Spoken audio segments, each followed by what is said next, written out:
Dr. Dean St.Mart, renowned for his knowledge of bodybuilding pharmacology, PhD in synthetic chemistry, and product formulator for supplement needs. He is a renowned pharmacologist for his no-nonsense approach and open-ended transparency in regards to bodybuilding and the dangers associated. Every decision you make, it'll either take you closer to ease or it'll take you one step closer to disease.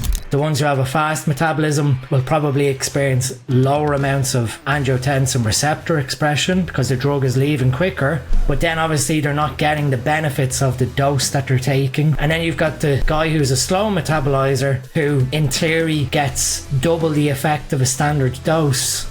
If we had like a 16 or 17 year old doesn't have the greatest bodybuilding genetics when you look back through generations, are they going to yield huge benefits of going up to a very high level of testosterone so young? Probably not. There's some people who can take 1,000 milligrams of Tren, and you're gonna have someone who takes 100, 150, and it completely changes their mentality, their mood, their psychology. What's tolerated, probably is the best way of saying it, is generally like test and primo, like you said. And then you've got obviously perhaps a substitute from Masteron. When you are at a super physiological level of androgens, the stem cells of your liver cannot infiltrate your liver to repair itself. If you had to pick 3 supplements in the entire world to reduce oxidative stress, become a healthy bodybuilder, and live the longest, what would they be? Something like... Before starting this podcast, I just wanted to say that ideating steroids for a full show is not widely accepted because it discounts the real work, which is the backbone of this sport. And unfortunately spreads that an unsafe chemical solution is all you need for results. Both of these are antithetical to society's understanding of the sport. And while there will always be some that claim that PEDs are all you need, I would like to deliver an honest message of what is required for achieving top performance, as well as the dangers associated with this route. I received this comment from a user named Nightscarens. But just as a rock climber, the athletes undergoing this path in the sport are willing to put their life on the line for their passion. Just the danger between the two sports is different. Luckily, we do have safety nets in the sport, such as organ imaging and regular blood work. But that doesn't change the high risk one must accept in taking on this competitive lifestyle. How you been doing? It's pretty late there right now, huh? It's 8 o'clock in the evening, so we're just getting ready for the madness of bedtime with the 2 boys. So I ducked out and said goodnight to the 2 of them. We have a 6-year-old and a 4-year-old. So my wife will put them to bed with my parents are visiting for the weekend. So they've granny and granddad up, so they're being spoiled. Oh, that's nice.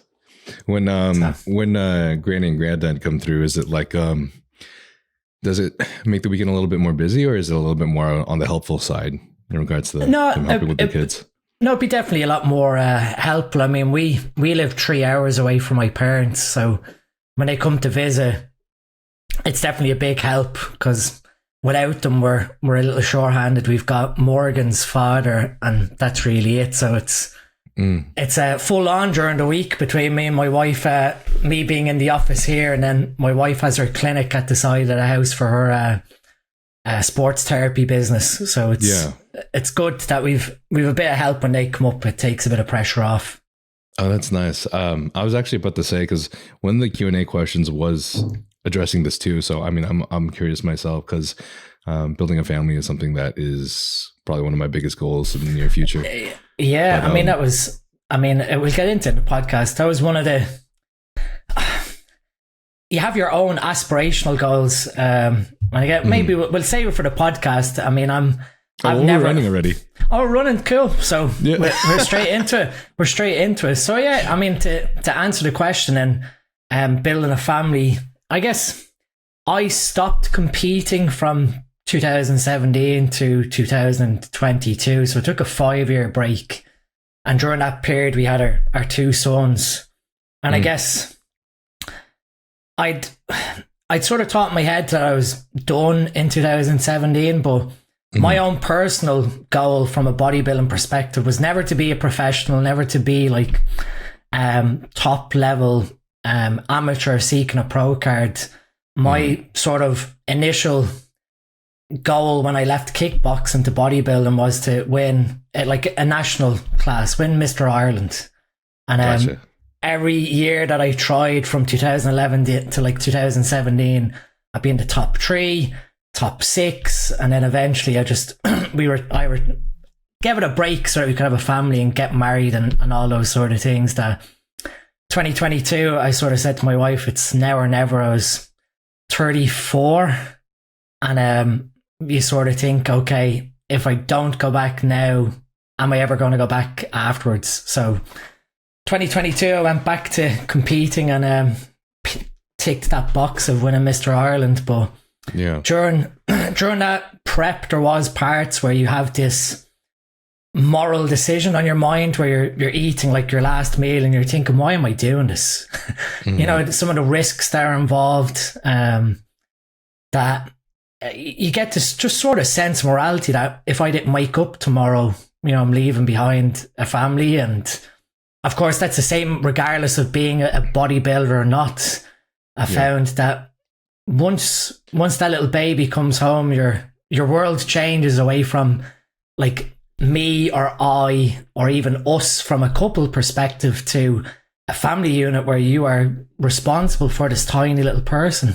And then obviously as they evolve and they develop into their own little personalities, that's even the I guess the best part of it all. I mean, after 2022 I retired. I was happy I ticked the box, and then I was diagnosed celiac in 2023, and that gluten intolerance kept playing on my mind of what if, because every time I competed I was obviously celiac without even knowing. And I decided to go back competing last year to sort of settle that what if in my mind. And what was great about that was setting the example to my 2 kids, that they were able to come to the show that I won the overall. They were up on stage, they were given medals by the organisers, the confetti come out of the stage production, and like just being able to show them the positive aspects of staying physically fit and being able to juggle business, family, bodybuilding. One of the main, I guess, caveats or proposals my wife put to me was that if anything suffered, if this turned into a prep to speak, that was it. You're not competing. And last year was it was interesting because I never once felt like I was dieting. Now that I had like all the cards in alignment with the celiac, the mitochondria stuff that people are listening to, it literally, it was like, at some points I was even thinking, how is this even possible? What's happening? My calories were like 3,500. I'd gone back to Callum Raystrick, who was my coach previous year. So I said to him, you keep an eye on the physique, you make the changes as necessary. And we never made one single dietary adjustment in the 20 weeks we worked together. It was, even to him, it was mind boggling. And it showed how powerful getting the gut in order, getting, that mitochondrial optimization aspect aligned. Even cardio was like 20 minutes a day in the cross trainer and 10,000 steps. Sure, wow. I'd done that, walking the kids to school, to and from the school twice per day. You pretty much racked up close to 10,000 steps. So it literally, you never felt like you were on prep. The amount of food I was eating, you never felt that you were being denied of anything. So it really showed all the years of being like a hardcore bodybuilder of like it's all or nothing on that end goal. When you don't have that pressure and you enjoy the journey with people around you, it's a totally different experience. Yeah, bro, 100%. And it's funny to hear that a lot of these podcasts are starting to discuss this more and more often. I know there's a lot that discuss this. I'd say Fuad's is a good one where he always explains with his, even in his bro chat episodes, how like enjoying the process kind of makes all the difference. But in me discussing this with so many other people, John Jewett, of course, being one of them, who discusses allostatic load. And then my podcast that I really enjoyed with, oh God, oh man. Brain freeze. I do this sometimes. I know exactly who he is, but sometimes I just have this really bad thing with names where it's like in the back of my head, even though I've said it 1,000 times. I am the exact same with names. Okay. I am horrible. Someone could tell me their name 10 or 20 times and I'll have to ask them, sorry, what's your name again, until I make some form of mental association. The part is sad is like I followed this guy for like, I don't know how long, 10 years now, Sadiq Hatzovic. It's like, I don't know why I would forget his name in an instance, but it happens. Yeah, Sadiq. I mean, he was very open about, moving away and looking at family life and everything. I mean, that's something that I've been very, open about when I started educating surrounding health, the sort of pharmacology stuff with bodybuilding. It was to try and make young guys, I'm going to say young, not like, it could be even as young, like in your 40s. I'm not to make any sort of stigma towards age, but even, someone who's in their 20s starting on the journey, you get away with a lot of things when you're in your 20s. You can make silly decisions, follow silly protocols, and walk away relatively unharmed, to speak. But the worry there is then that walking away relatively unharmed at that moment in time doesn't mean that something's not going to happen when you get to late 30s, 40s, when bodybuilding of your 20s is a thing of the past. You've got your family, and then all of a sudden you drop dead of a heart attack in the front garden, where you would have thought you were healthy, and all these little things from the past are catching up with small plaque deposition as years go on that you're not even paying attention to. And I just felt some sort of moral obligation to try and speak out and make guys aware that try and really take care of protecting your health now, because your future self will 100% thank you for making these small little decisions surrounding like your nutrition, your supplementation, your sleep, your recovery, that when you leave bodybuilding, you want to be just as healthy as when you entered it, relatively speaking. Yeah. That's kind of a crazy thing to hear, leaving bodybuilding being just as healthy as you were when you entered it. Do you think that's possible? I mean, at the pro level? Well, I've worked with quite a few of retired pros who have come to me surrounding like blood analysis, looking over health issues. I think if you are relatively diligent and you don't ignore blood pressure being probably the main one that can silently go unmanaged. And that was sort of where, again, I spoke about people using maybe blood pressure medication unnecessarily if they didn't have hypertension. But absolutely, if you need to stay on top of your blood pressure medication, lifestyle, cardio, nutrition, supplementation, I think, like I said, relatively speaking, you should be able to retire, provided you didn't do anything crazy, and again, just put your head in the sand and didn't take care of yourself during your journey. I think that you can walk away relatively healthy. Now, when I say relatively, I think depending on the time frame of androgen usage, they are probably going to need to require TRT or some form of androgen replacement therapy. Not more so for the lack of their testes recovering. It's more so for the metabolism. I've worked with a couple of pros who have retired, basically said, I don't want to even do TRT. I'm done with this whole, association, having to do injections and everything else like that. They recover their HPTA and they're shocked. I'm not. It's very rare that someone doesn't recover their HPTA unless they've really severely damaged the neurons in their brain, which is very rare, or they've caused a lot of scarring in their testicle, which again is quite rare. If they are diligent with their antioxidants and everything else, that when they recover, because they've been at such an optimized testosterone level and the genetic influences that testosterone has on our body, going from a very optimal, like even TRT level, back to a low normal testosterone, let's say in US measurements, it's 450, 500. Because they've maybe sat at 800, 900 with even TRT, you start to see some of the metabolic inflexibilities start to show themselves. So you start to see liver inflammation where ferritin has gone up. You start to see issues with the triglycerides and cholesterol. You see mild elevations in liver enzymes. And that's basically their body, in terms of their insulin sensitivity and their flexibility of utilizing fats from the diet changes because they're going from such an optimized testosterone level back to subpar, even though it's normal and natural.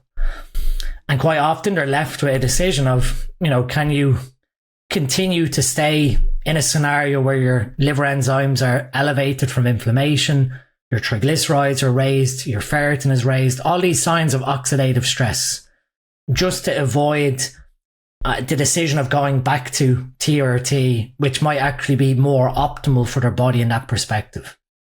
And for a couple of them that I've worked with, as soon as they go back to TRT and go from 500 back to 800, 850, the blood work completely changes because of that epigenetic control. Your genetics from being exposed to androgens for so long have accommodated to that optimized testosterone level. So when your free testosterone level is a lot lower than where it was previously, you start to see some of these genetic deficits occurring. And that's a long-term risk that a lot of guys don't think about, that recovering the HPTA, recovering your brain, recovering your testes is relatively straightforward. It's that recovering of your metabolic flexibility, of your insulin sensitivity, how you use fats and how you digest them and transport them in the liver. Even some of the cognitive aspects where an optimized testosterone level is influencing your dopamine metabolism of your brain. You're going from an optimal testosterone, again, of like 800 back down to 450, 500. Yep. You end up in that scenario where your brain chemistry is still looking for that higher androgen exposure or that optimized androgen exposure. And so the person experiences low libido, low mental drive, all these classic things that would look like androgen deprivation. And it's because their body's just so accustomed to that higher optimized testosterone level. Would you say that, of course, like at super physiological levels, you're not going to be expecting good, decent levels of oxidative stress. But do you ever see these changes maybe in a different form when someone is going from a super high, super physiological level down to, say, like 800 versus 800 to 400? Not that I've ever really noticed or paid attention to where someone says on a cycle of steroids and then they move back to TRT. I think if oxidative stress and everything like that is being controlled, then that move back from super physiological to physiological in terms of this metabolic flexibility, I don't see a huge change in that epigenetic control versus going from 800 down to 500. But you do often observe when someone goes from, their cycle back to TRT or health phase, some of the dopamine aspects, the drive and everything that's come from having that high testosterone level does wane a little bit, and guys try and figure out, why am I not as motivated to train, or why does things just seem a little bit flat versus when you're on cycle? And again, that's just that brain chemistry. But it tends to manifest a lot more when you fully come off, because mentally you are looking for these deficits that are occurring from the low androgen level. Right. So I don't ever want, because I understand that, especially back then, especially like 10 years ago, for example, you're looking at these forums, people just talk about how shitty it is to PCT or to cruise. And I feel like that kind of just gives everyone this feeling, this energy of whenever they're thinking about doing a cruise or doing a health phase, like, I don't want to fucking do that. So for myself, whenever I've been in these moments in time, it's almost like felt inevitable in a way, but I've always implemented things such as cold showers, early morning sunlight, just a host of random things that I know that can, maybe temporarily raise my baseline dopamine levels.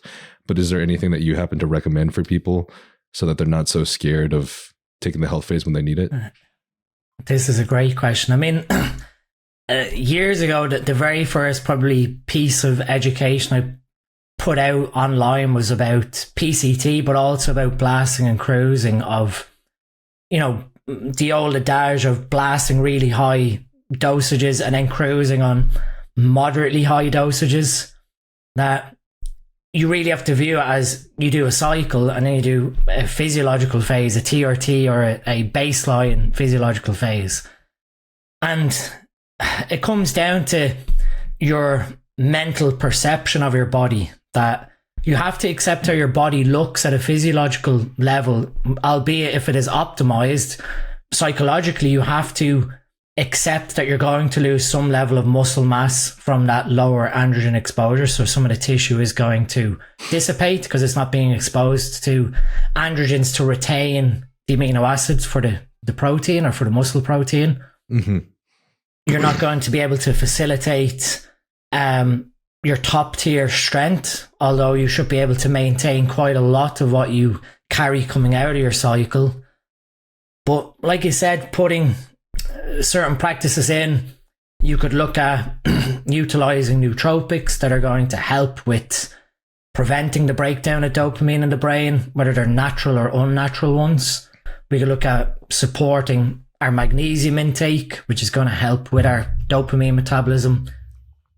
Pay attention to our estrogen to testosterone balance, because that's going to predicate our serotonin and dopamine, like homeostasis. So we want to make sure that we're fine-tuned, that we're not allowing estrogen to dominate and allow serotonin to be the more dominant neurotransmitter, which could have you feeling lazy, lethargic, low libido. So there's a fine balance between the two.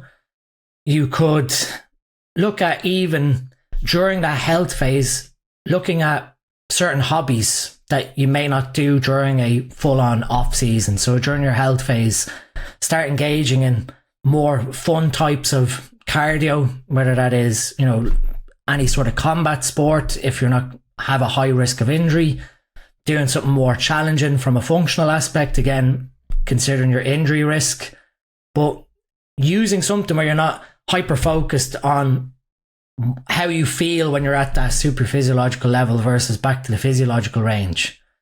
But it does serve a purpose in that. One of the other things that I said years ago was, when you are at a super physiological level of androgens, the stem cells of your liver cannot infiltrate your liver to repair itself.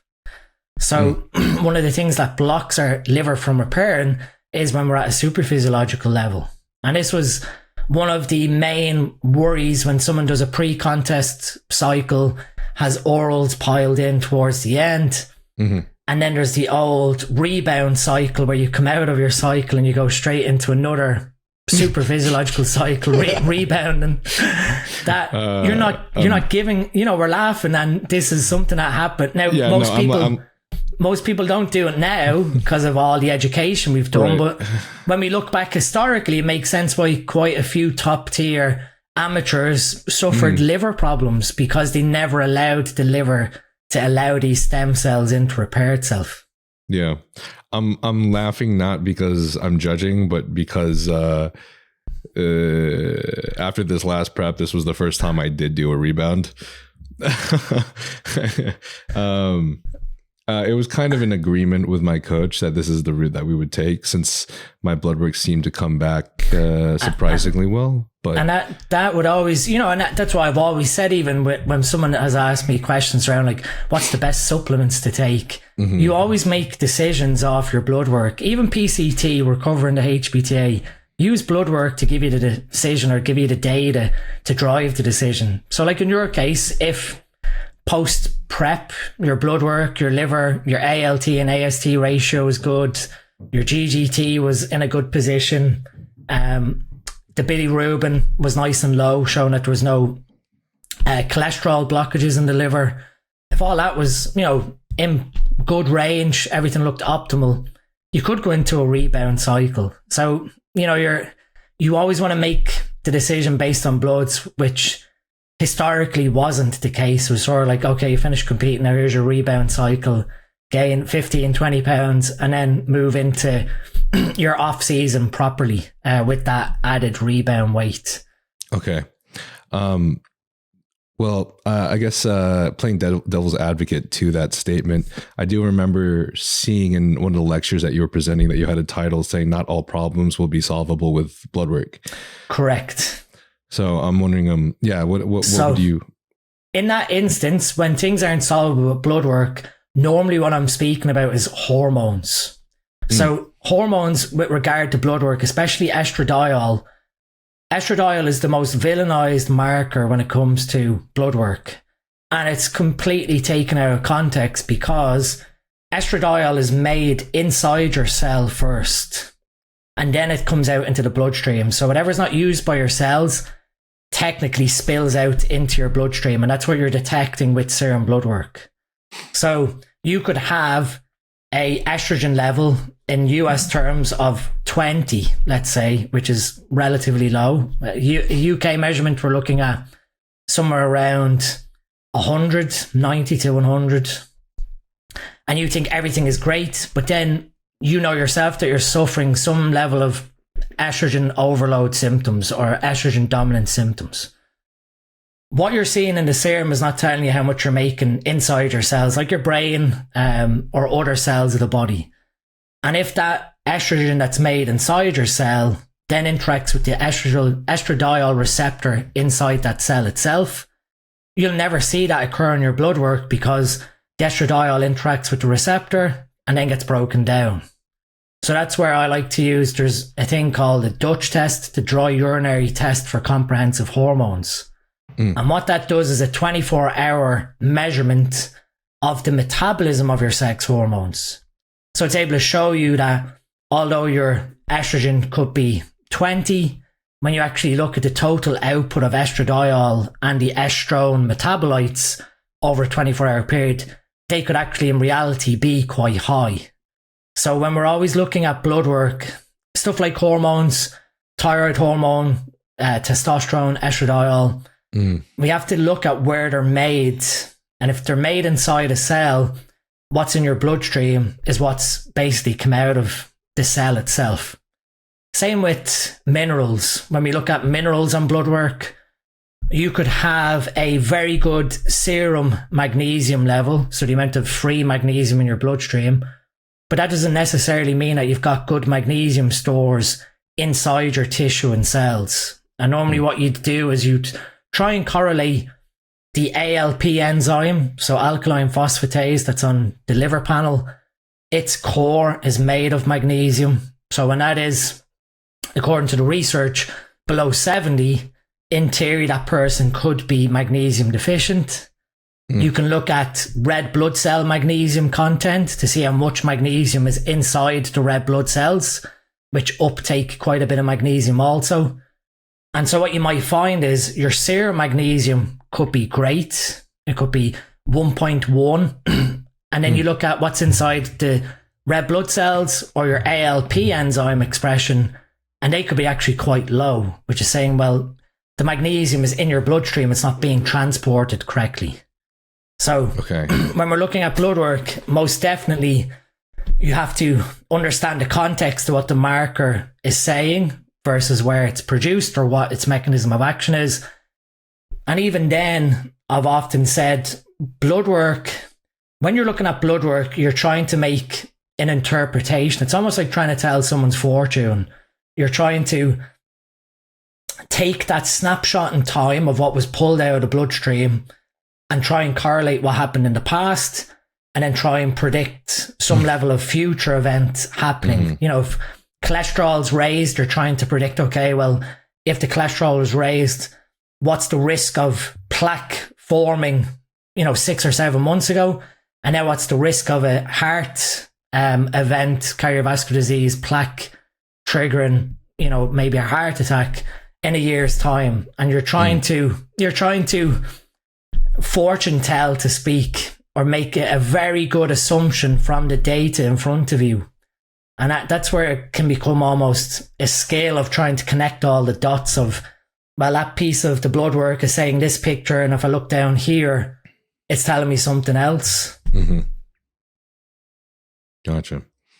So in terms of magnesium systemically versus seeing a discrepancy in what's stored in the cell. And I guess same thing you can say with hormones.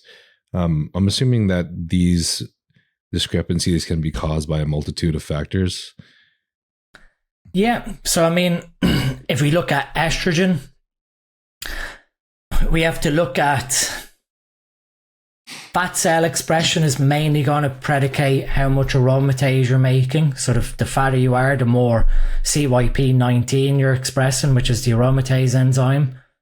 You can look at estrogen clearance from the liver. So your liver will convert estradiol to estrone, and then it'll convert estrone into hydroxy metabolites. So it'll transform the estrone.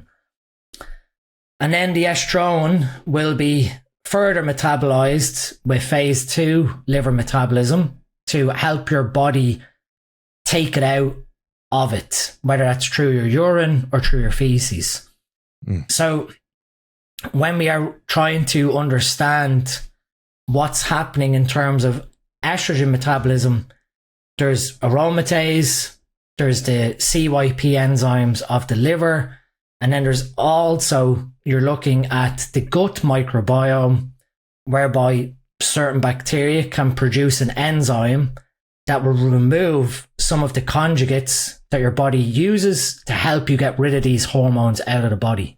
So these bacteria basically feed on this part of the excretion molecule. So one of them is glucuronic acid, and this is why people take calcium D-glucarate as a supplement.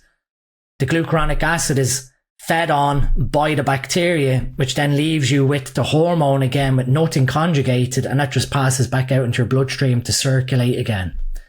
And that's where, you know, people have gut issues and they have certain dysbiotic bacteria which produce a lot of beta glucuronidase. It can lead to estrogen dominance from that aspect of their gut because the estrogen isn't being cleared properly.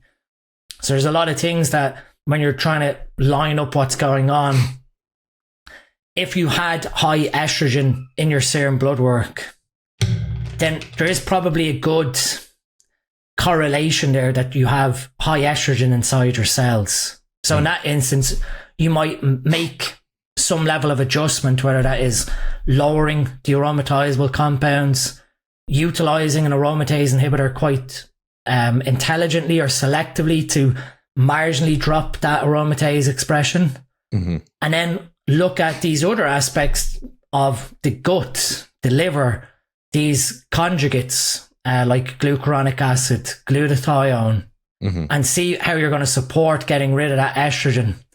Because again, if you are using an AI, you're going to block aromatase from working, but you're still making estrogen, even though it maybe might be 70% lower. That 30% estrogen that's being produced still could be recycling back into your body if you're not helping with phase 1 and phase 2 liver metabolism, or you're not helping the gut for excretion. For lots of these issues regarding oxidative stress, how helpful do you feel is, because I know we have a lot of different antioxidants that we can source from. I think a lot that most people take of course is orally, but how effective compared to, say, your regular oral antioxidants such as NAC is, would you say is consuming glutathione through IV or injection? Yeah, so glutathione is a peptide, so it's 3 amino acids. You've got cysteine, glycine and glutamic acid all stuck together, and that's what glutathione is. And when you take N-acetylcysteine as a supplement, you're feeding your body the rate limiting amino acid to make glutathione, which is cysteine. So most people don't get enough sulfur rich foods in their diet, so supplementing with NAC is just giving that cysteine source in to build it yourself.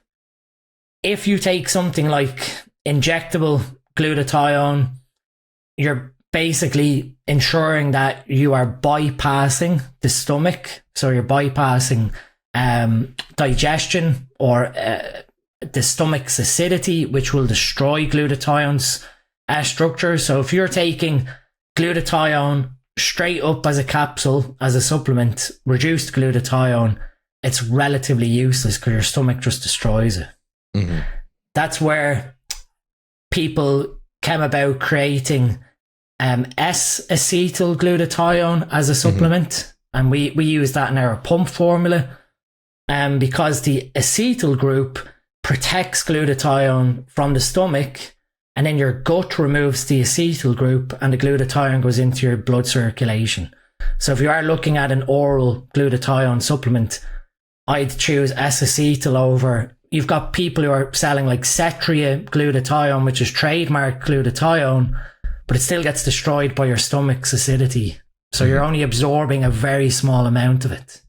Whereas IV, injectable, the bioavailability is way over 95, 96%. So you're absorbing pretty much all of the dosage. And that's where you can then look at other oral forms like liposomal technology. Mm-hmm. So we create with Supplement Needs a liposomal glutathione, which is like a nano fat particle. So it's made of phosphatidylcholine, and obviously our cells are made of phospholipids. So you basically spin phosphatidylcholine with glutathione really fast, and the glutathione gets pushed inside these little fat nanoparticles. And when you ingest them, they bypass your stomach's acidity, they get absorbed by your gut, and then the liposome can go straight inside your cell, where you have a lysozyme, an enzyme that destroys the fat particle and releases the glutathione inside. So if anyone's sort of looking for what's the best oral version of any antioxidant, that would be CoQ10, vitamin C, glutathione, even curcumin or resveratrol. The liposomal versions are generally going to be superior. Might be a little bit more expensive up front, but it's guaranteeing that you're getting over 95, 96% absorption with the liposomes as well. Okay. How much of a higher percentage are you getting with absorption with CoQ10, liposomal CoQ10 versus the regular? So regular CoQ10, when we look at some of the studies that were done with ubiquinone, which is I always forget, the oxidized or the reduced. I think it's the oxidized form, and ubiquinol is the reduced. If anyone's listening, don't hold me to that. I always get the two confused. With ubiquinone, the CoQ10, basically the initial one. Sounds like farting in the background. I promise it's not me. Someone's sawing away in the background. Someone had Taco Bell last night. Uber Eats is popular here. with ubiquinone, the oral version, you're only going to absorb maybe 5 to 10%. Whereas with the liposomal, you're looking at, again, we've data from our laboratory, the liposomal laboratory, where we're getting somewhere around 90-95% absorption with the liposomes. Okay. And that's just as a consequence of the size of the liposome, which is very important. So if people are looking at purchasing liposomal products, you almost want to make sure that they're sub 100 nanometer particles. But that's sort of where, when people look at buying supplements, like 100 milligrams of CoQ10 looks like a good dose, and then really in theory you're only getting 10 or 15 milligrams. Fuck. It's low, yeah. I mean, but the other side of it then is something like ubiquinol is relatively similar, but with ubiquinol, you don't have to do the conversion process. So in our bodies, we have an enzyme that will basically recycle ubiquinone to ubiquinol or convert it. And that's where people often will buy ubiquinol for its superiority, but up to about the age of 40, you're making the enzyme that can do this conversion quite efficiently. So I'd wait until you're, above 40, let's say, before you start buying ubiquinol as a supplement, because ubiquinone, your body will be able to do that conversion. Okay, cool. I got a few years then. Your head, I've got 3 years. It's creeping up on me. Shit. All right. To be honest, I have a million questions, but there's also a really good Q&A, so I'm excited to ask these questions too. Maybe in like 20 or so. But going off of, I think the first thing that I want to ask you though is I was re-listening to the podcast that because I actually first came across your content on Fuad's channel from your podcast together like years back, maybe like 4 years ago, and I really enjoyed it. And then I started seeing you pop on Steve's channel, and as Steve knows, I'm infamous for loving to steal all of his friends from my podcasts. So, when I was listening to the podcast with Fuad, I realized you were the only other person that I've heard say the same thing that I've said on my podcast multiple times. People will tease me for it because it's honestly kind of funny. I get so excited when I talk about it, but you also got genetic, or at least you recommended people get their genetic results from 23andMe, Matt from 23andMe, and plug it into like Prometheus or Genetic Genie. Exactly. Yeah. Now, the only thing I know about that is the results that I got and what I learned from it, which is it was fucking awesome. But I guess I just kind of want to hear your entire perspective on doing so. What have you found that people have learned that's very productive, especially in the bodybuilding realm? Just all sorts of things. And I know there's a lot of also productive things in terms of like your long-term health and your genetic predispositions to disease. Yeah, I guess 2017, 2016 was when I went down the rabbit hole of my own genetics personally. Mm-hmm. And I started to like connect the dots with a lot of things that ran familially. The first one that popped up for me was MAO A++, which meant my MAO enzyme, which breaks down serotonin in your body, runs extremely fast. And so knowing that, it then made sense why my mother suffered with depression and why there was like a history of chronic depression on my maternal side. And that's because that MAOA enzyme is running really, really fast and it's depleting your serotonin. So obviously you take an antidepressant medication to try and keep that serotonin in your brain. But it never manifested in me because I ate high protein all the time. So I'm feeding these precursors into the system. Whereas an average person, perhaps my mother, aunties, etc., weren't following that sort of optimized nutrition. Have you seen testosterone supplementation help a lot with this? So testosterone androgens can do two things. They can either interact with MAO or they can interact with COMT. And then obviously testosterone improves your dopamine synthesis of your brain, which then aids with positive well-being. I guess what I found probably has kept some of that depression away has been nutrition mainly. And in saying that, it probably explains why when I was younger and doing kickboxing, I was quite aggressive. And that's that being able to utilize some of that neurotransmission expression. But being quite aggressive can basically flip-flop the serotonin of your brain, so then you end up feeling quite down, quite low. And that's obviously where nutrition picks you back up. With other things then, like the CYP metabolism, like Genetic Genie, I think it was CYP 3A4 was one of them on mine that came back as working quite fast. And that does play into testosterone synthesis or testosterone metabolism, which from my blood work, luckily it's never been expressed. So even though you have the genetics, doesn't mean that it's being expressed, but that would mean that you are a fast metabolizer of testosterone.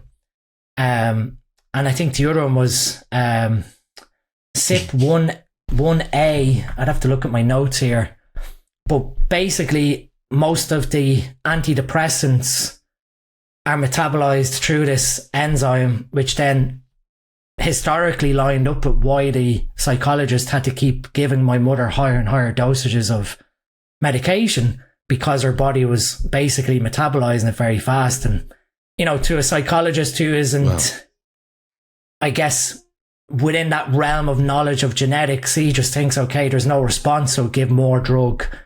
But if you knew this sort of personalized genetics, and I think that's where medicine hopefully will start moving into, and that was why I got really interested in genetics, was personalized medicine, that then you know your overall toxicology genetics, which would mean then you're giving very accurate prescriptions of drugs based on your body's genetics, as opposed to conventional prescriptions are basically trial and see. Give a standard dose, look for an observation and an outcome, and if it's not achieved, do you need to titrate the dose up? And I, again, was sort of with my mother, higher and higher dosages of an antidepressant medication. The other things that come out of it, which again, one thing about genetics is you have to be very emotionally neutral on what the results are going to show you, especially when it comes to your disease risk. And what I mean by that is my genetics came up with ApoE 2 and 4. So ApoE is apolipoprotein E, and it's one of the carrier lipoproteins of cholesterol into your brain, basically. If you have ApoE 2 and 4, you're at risk of vascular disease and you're at risk of Alzheimer's or dementia. And again, this correlates back with why my grandparents then suffered with dementia. Because of, you have this expression of those ApoE204 genetics. So as you get older, you have to be very careful then of your fat metabolism to make sure that there isn't any of these entanglements going on in the brain that they potentially think that links to Alzheimer's or even neuroinflammation.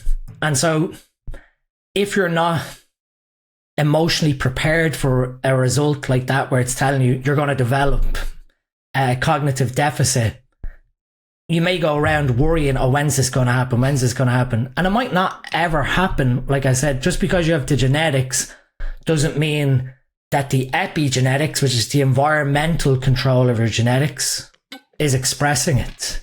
It just means you have that risk present. Right. And I guess I completely breezed over it, but it was only when I went back after the celiac diagnosis that I seen that I have the HLA genetics that leaves you susceptible to developing potential autoimmunity issues, whether it's thyroid, gut, and that is present in my genetics, which obviously what happened was when I got into some point in my 30s is where my sort of bowel issues started happening.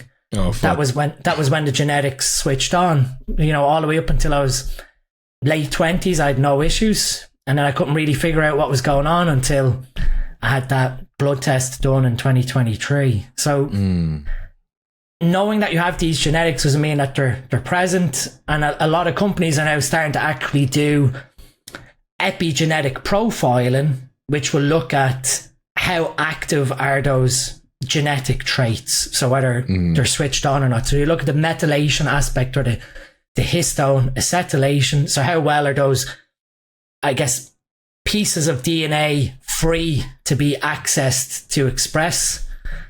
And that might be something that's useful to do rather than looking at a whole screen of things where it's saying, okay, you're at risk of X, Y, and Z, but you might not ever develop it.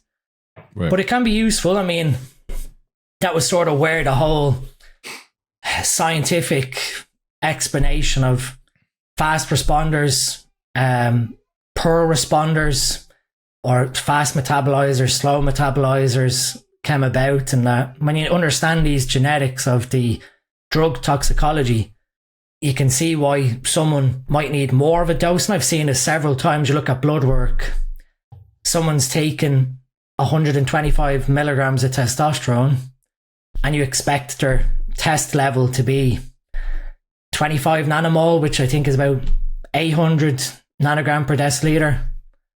And you see a result of almost double that number, which is saying that their clearance of that drug is half the rate of a normal person.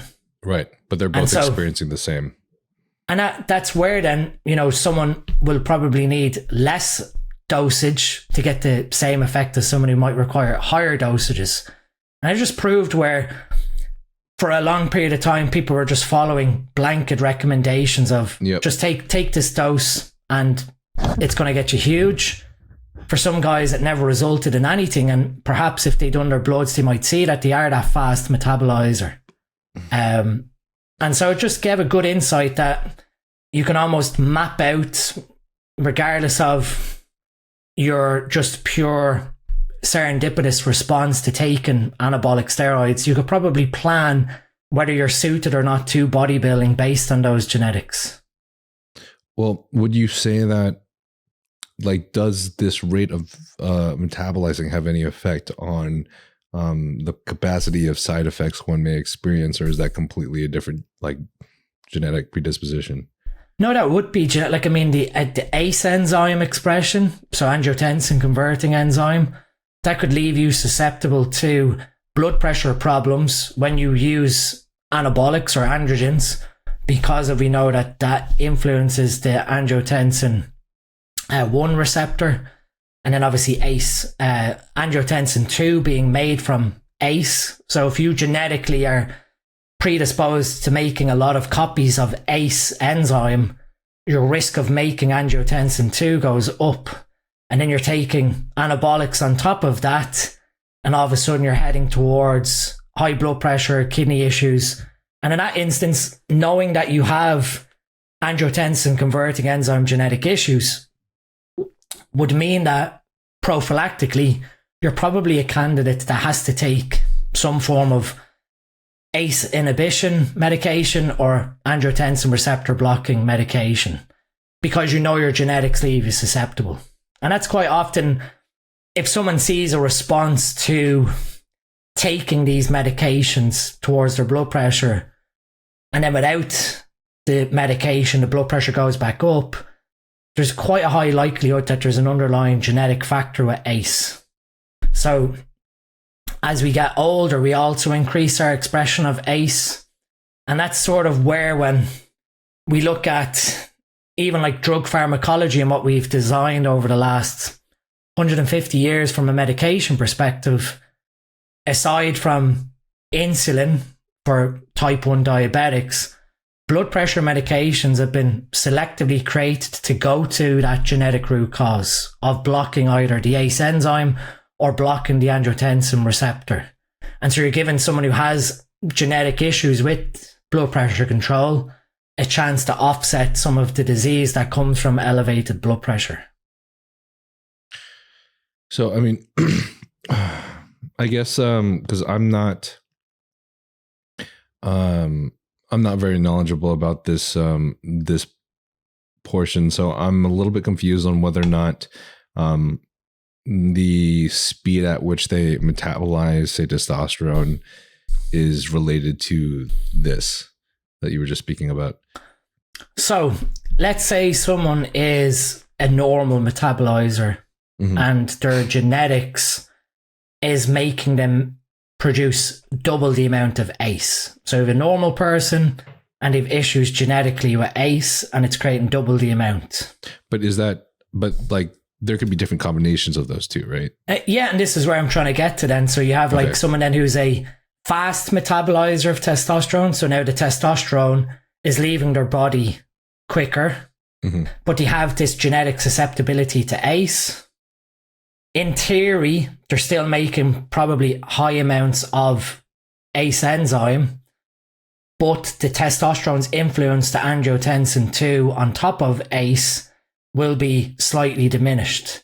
And then you have the other side where someone's a slow metabolizer, where the drug is staying in their system a lot longer, having the ACE genetic issue, and now the testosterone is staying in the system longer, influencing the angiotensin 1 receptor.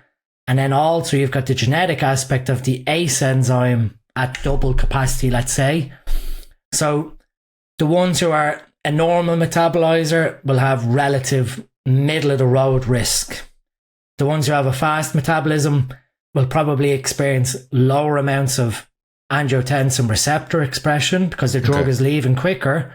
But then obviously they're not getting the benefits of the dose that they're taking from an anabolic perspective. And then you've got the guy who's a slow metabolizer who in theory gets double the effect of a standard dose, but now that double effect, even though it's a low dose, it's staying in the body longer, influencing more angiotensin receptors and the ACE genetic issue. So out of them all, the slow metabolizer is probably the one that will have to manage side effects more than the fast metabolizer. Okay. But this is given for the same dose that they are taking. Correct. So imagine that they were taking a dose where they reap the same benefits. And this is like all coming from hypothetically a person that has the same genetic, all the other same genetics being the same. Yeah. So I guess if they like equaled the benefits by adjusting their dose as needed, would the side effects theoretically be about the same too? Probably. I mean, the fast metabolizer is obviously going to need double the dose of the slow metabolizer to meet in the middle, because the fast metabolizer is breaking down the molecule at a faster rate, whereas a slow metabolizer is keeping the drug in the system longer. So if the fast metabolizer doubled his dose in theory to try and meet the same blood level as the slow metabolizer, then yes, I'd say from a risk perspective, all three scenarios probably end up meeting in the middle. So it really then comes down to refining from a genetic perspective what the overall outcome's going to be. And I guess that's where it's really important if you do your genetic test.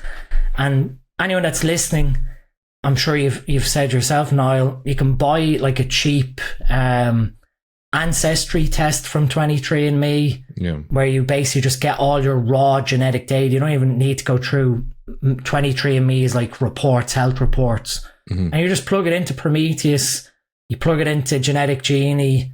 You have other things like Self-Decode and Seeking Health. I guess the two very good things that will come out of Seeking Health's pathway is it will show you how all of your neurotransmitter metabolism occurs. And that was how I found out about my MAOA issue. The Self-Decode is all AI driven now at this point, where it's consistently updating the algorithms of analyzing all of your epigenetics or your polymorphisms.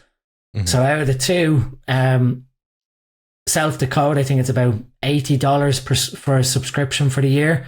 It's well worth if you have your raw data put into there, and it'll tell you basically here's all your potential health risks, traits, biohacking little things that you can understand surrounding like how to optimize your liver health, how well are you able to methylate, how well are you able to break down histamine, how well are you able to break down protein from a stomach acidity perspective.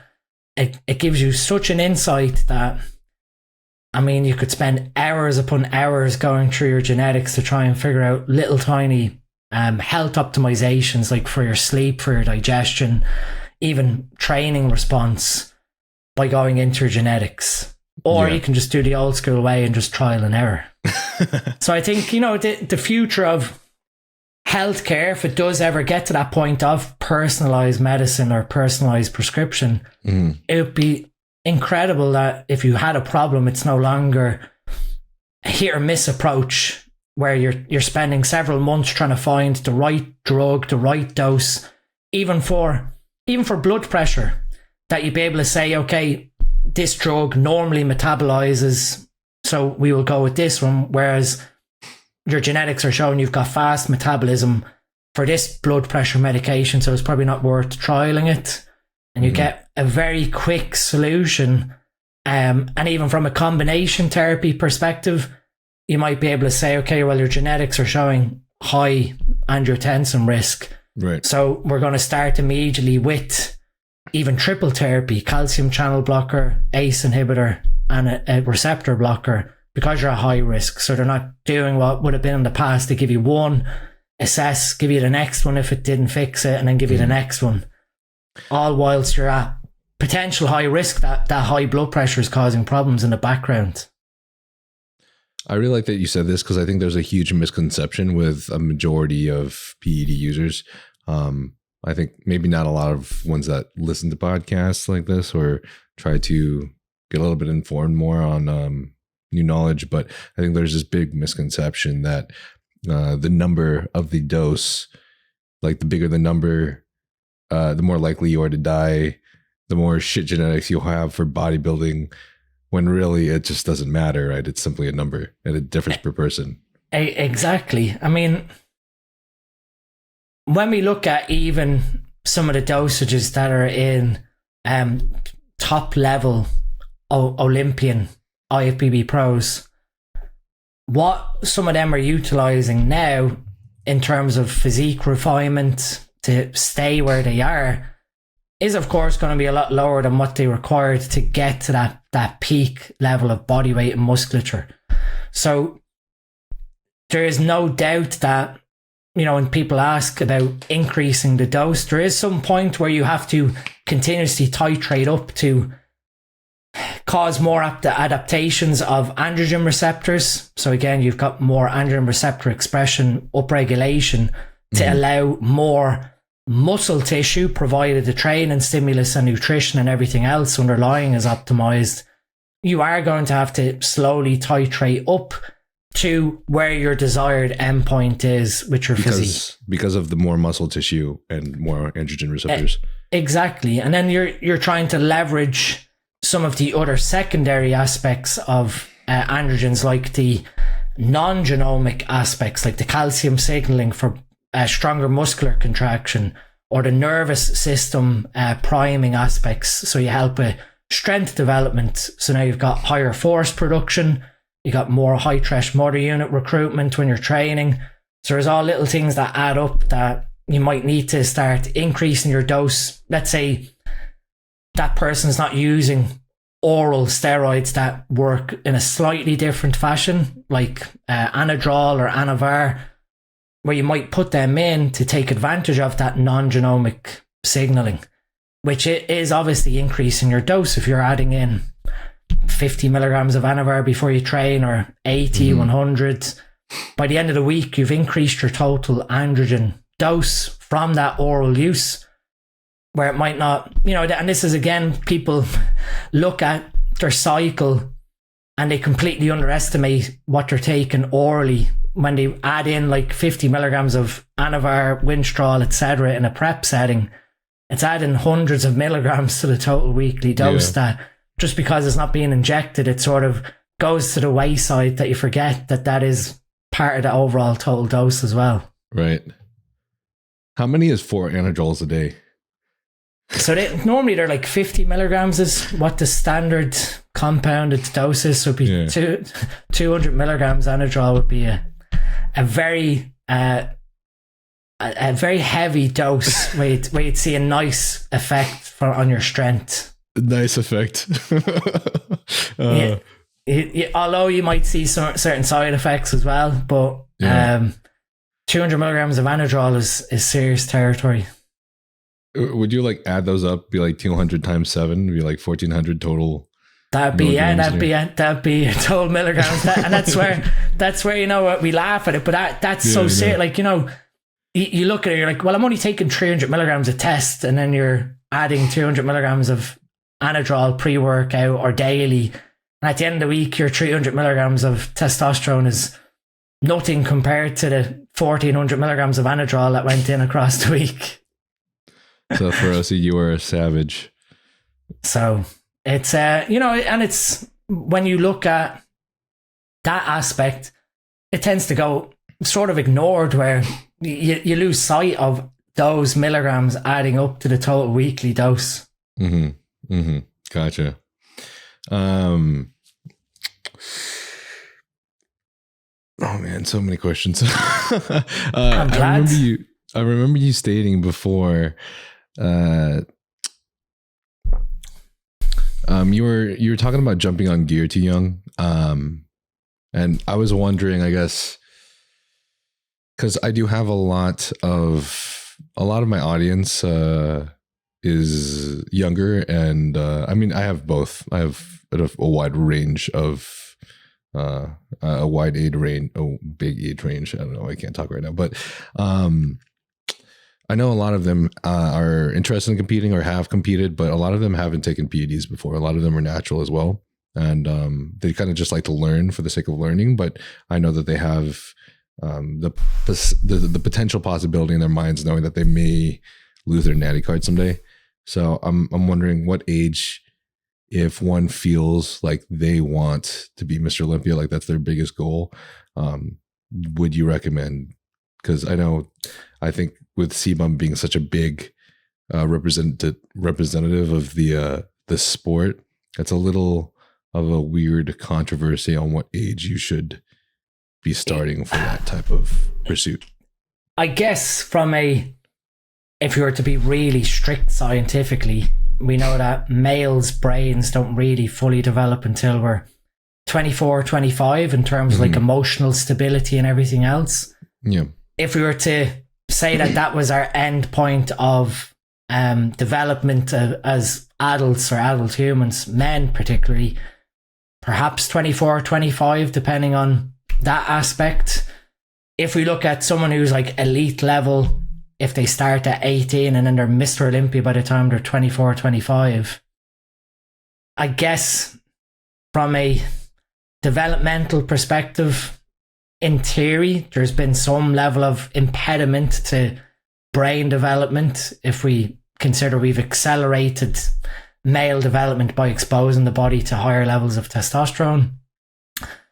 But I guess the other side of it, to sort of stay neutral in the middle, would be that person's overall aspirations and goal.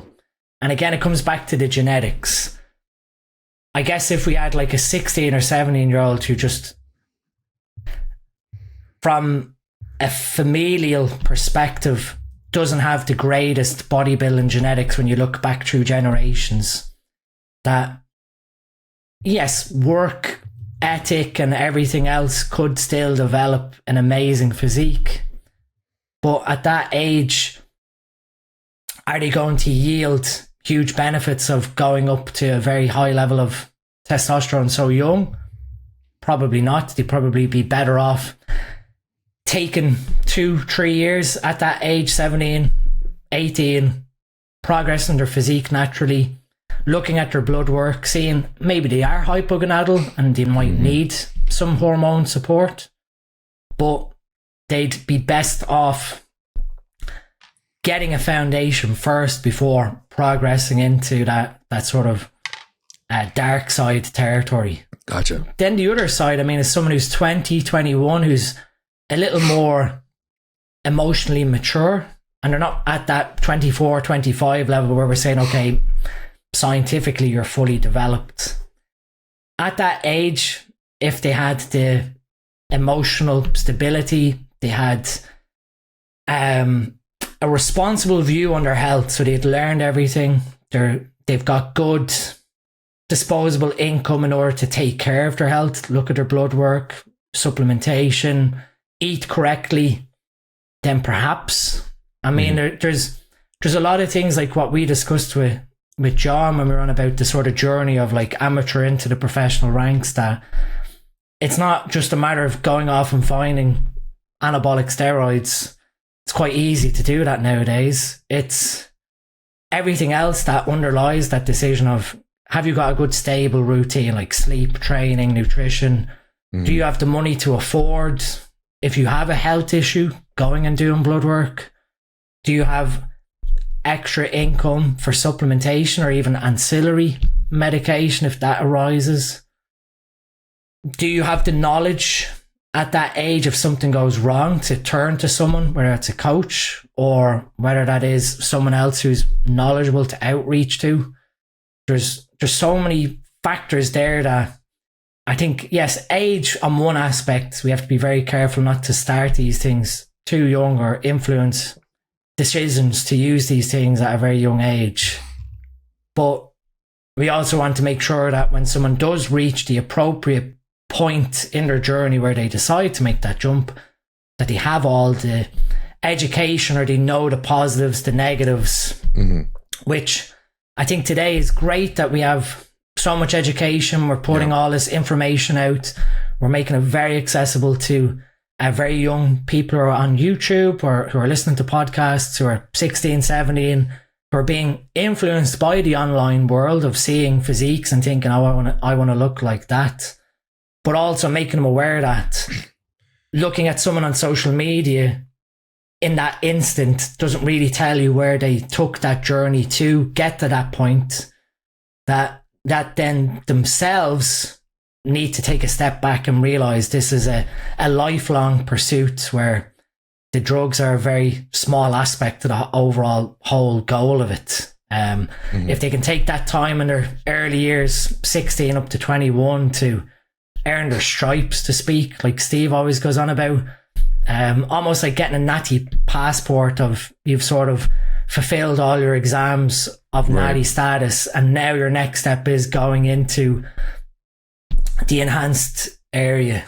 I had a consult years ago with a very top level natural bodybuilder, had won pretty much everything nationally in his country, and his next step was, I want to go in the IFBB league. I want to get my IFBB pro card. I think at the time he was 23 or 24. Very impressive physique.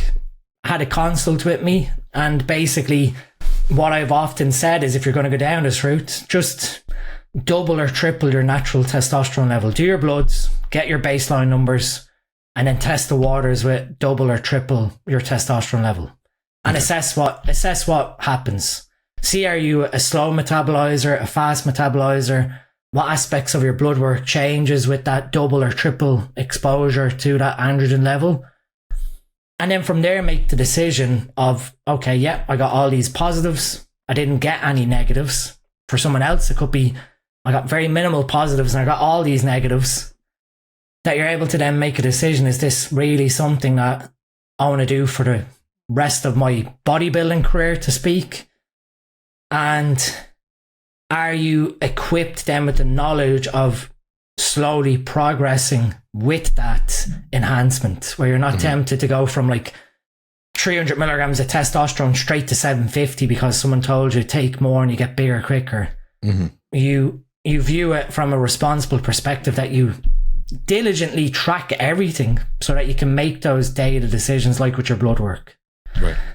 What would you consider appropriate from an age perspective, given like everything we see online? I think that's the hardest thing for me to say, obviously, because I think it differs greatly per person. And the problem is, I don't want to put anyone on blast, but I will see kids that have started gear and now are pros at the age of 21 or 22, but they have an amazing head on their shoulders, and they're very well educated, and it just, everything seems to be working out because they know what they're doing. And then I see kids that are like 25 years old, started running gear. I mean, maybe they're more like 23 or 24, but that I think it's fucking hard for me to say, because I'm trying to not sound negative, but it just looks like they're pushing their life down the drain in a way that's kind of just their mental thoughts, and I guess their values and morals and the direction it's going is being in a way that's not going to be productive for their future. I'd say. No, exactly. I mean, even we have to view that when androgens start acting on our brain, which we obviously all know from that dopamine perspective, if even from like an emotional stability perspective, if they have underlying issues surrounding OCD or some of these dopamine driven behaviors, it can change their personality. Even though that personality is always something that is there, the androgens are just amplifying it. It can make them really create a life where it's almost like bodybuilding or nothing, and then they eventually realize, well, that was not the greatest decision because they've lost so many different types of relationships by being hyper focused on bodybuilding. Yeah. And not, like you said, not to put anyone down, they might not have the greatest genetics, that they're not going to end up anywhere conducive, that if they had taken a step back and said, okay, I enjoy bodybuilding, I enjoy the physique I get, having this very erratic behavior or OCD behavior is very destructive to everyone around me, that being able to have that self-awareness to take a step back is probably going to be better for that type of person long term. So I think when I'm often asked, you know, what age, even when someone asks me, and I get this all the time in DMs, I hear everyone speaking about TRT, I'm thinking about doing it. And it's like, let's hang on for a minute and try and think about what you're asking me. You don't make the decision to do TRT because everyone around you is doing it. You require TRT if you have symptoms of hypogonadism. When you sort of blanket it or cover it as TRT, it's really, I'm thinking about taking steroids. What do you think I should do? And we're slowly falling into that trap of, I wouldn't say glamorizing, but we're making an awareness to TRT, which is great. But we have to view that TRT in of itself as quite strict in how it's prescribed or spoken about towards dosages, that when you have potentially, you know, someone looking to do, don't get me wrong, there are TRT doctors that prescribe 250, 300, 500 milligrams of testosterone, depending on what side they sort of view their ethics. But if we're looking at something like that, to mirror that generally, you're almost pretty much giving yourself permission to stay on cycles, to speak. And when someone I remember I had a consult with someone who came to me about thinking of doing TRT, and it was because their friend in the gym had started taking 250 milligrams of testosterone themselves as TRT. And when I asked, you know, did your friend do his blood work to see where his testosterone level was? No. Well, then how does he know what that testosterone of 250 milligrams is yielding in his body versus his natural level? How do you know that dose is appropriate for you? Like, if you mirror what he's doing, if this guy's level is 10, which is like 300 nanograms per deciliter, I think, and now you're taking 250 milligrams that has you at, I don't know, 12, 1400, going that huge jump, it just doesn't serve that person from a TRT perspective. They're really taking a very high super physiological level of androgens. Yeah. That glamorizing TRT, we have to be very careful with what we're speaking about, because we know we're having great influence over people's decisions to run these hormones and not understand the consequences, both physically and mentally and everything else. Right. Yeah, it has kind of become this sort of like a blanket statement for the sake of like self-validation and comfort. So I agree that I think it's something that people kind of need to remind themselves that there is a difference. Like, TRT serves a very, very big beneficial purpose in very many areas of your life. So it's important to make the distinction, because doing so can kind of hurt you if you're not doing it the way it's prescribed. It's, you know, it's slowly becoming a, like you said, a self-validated way of avoiding saying, oh, well, I'm on a cycle of steroids or I'm on a cycle of testosterone. It's sort of socially acceptable now to say the word TRT, whereas, you know, 10, 15 years ago, TRT was heavily stigmatized. I've been training for over 15 years now, and I was too lazy to track anything training-wise for about the first 10 years, because science-based training's for pussies.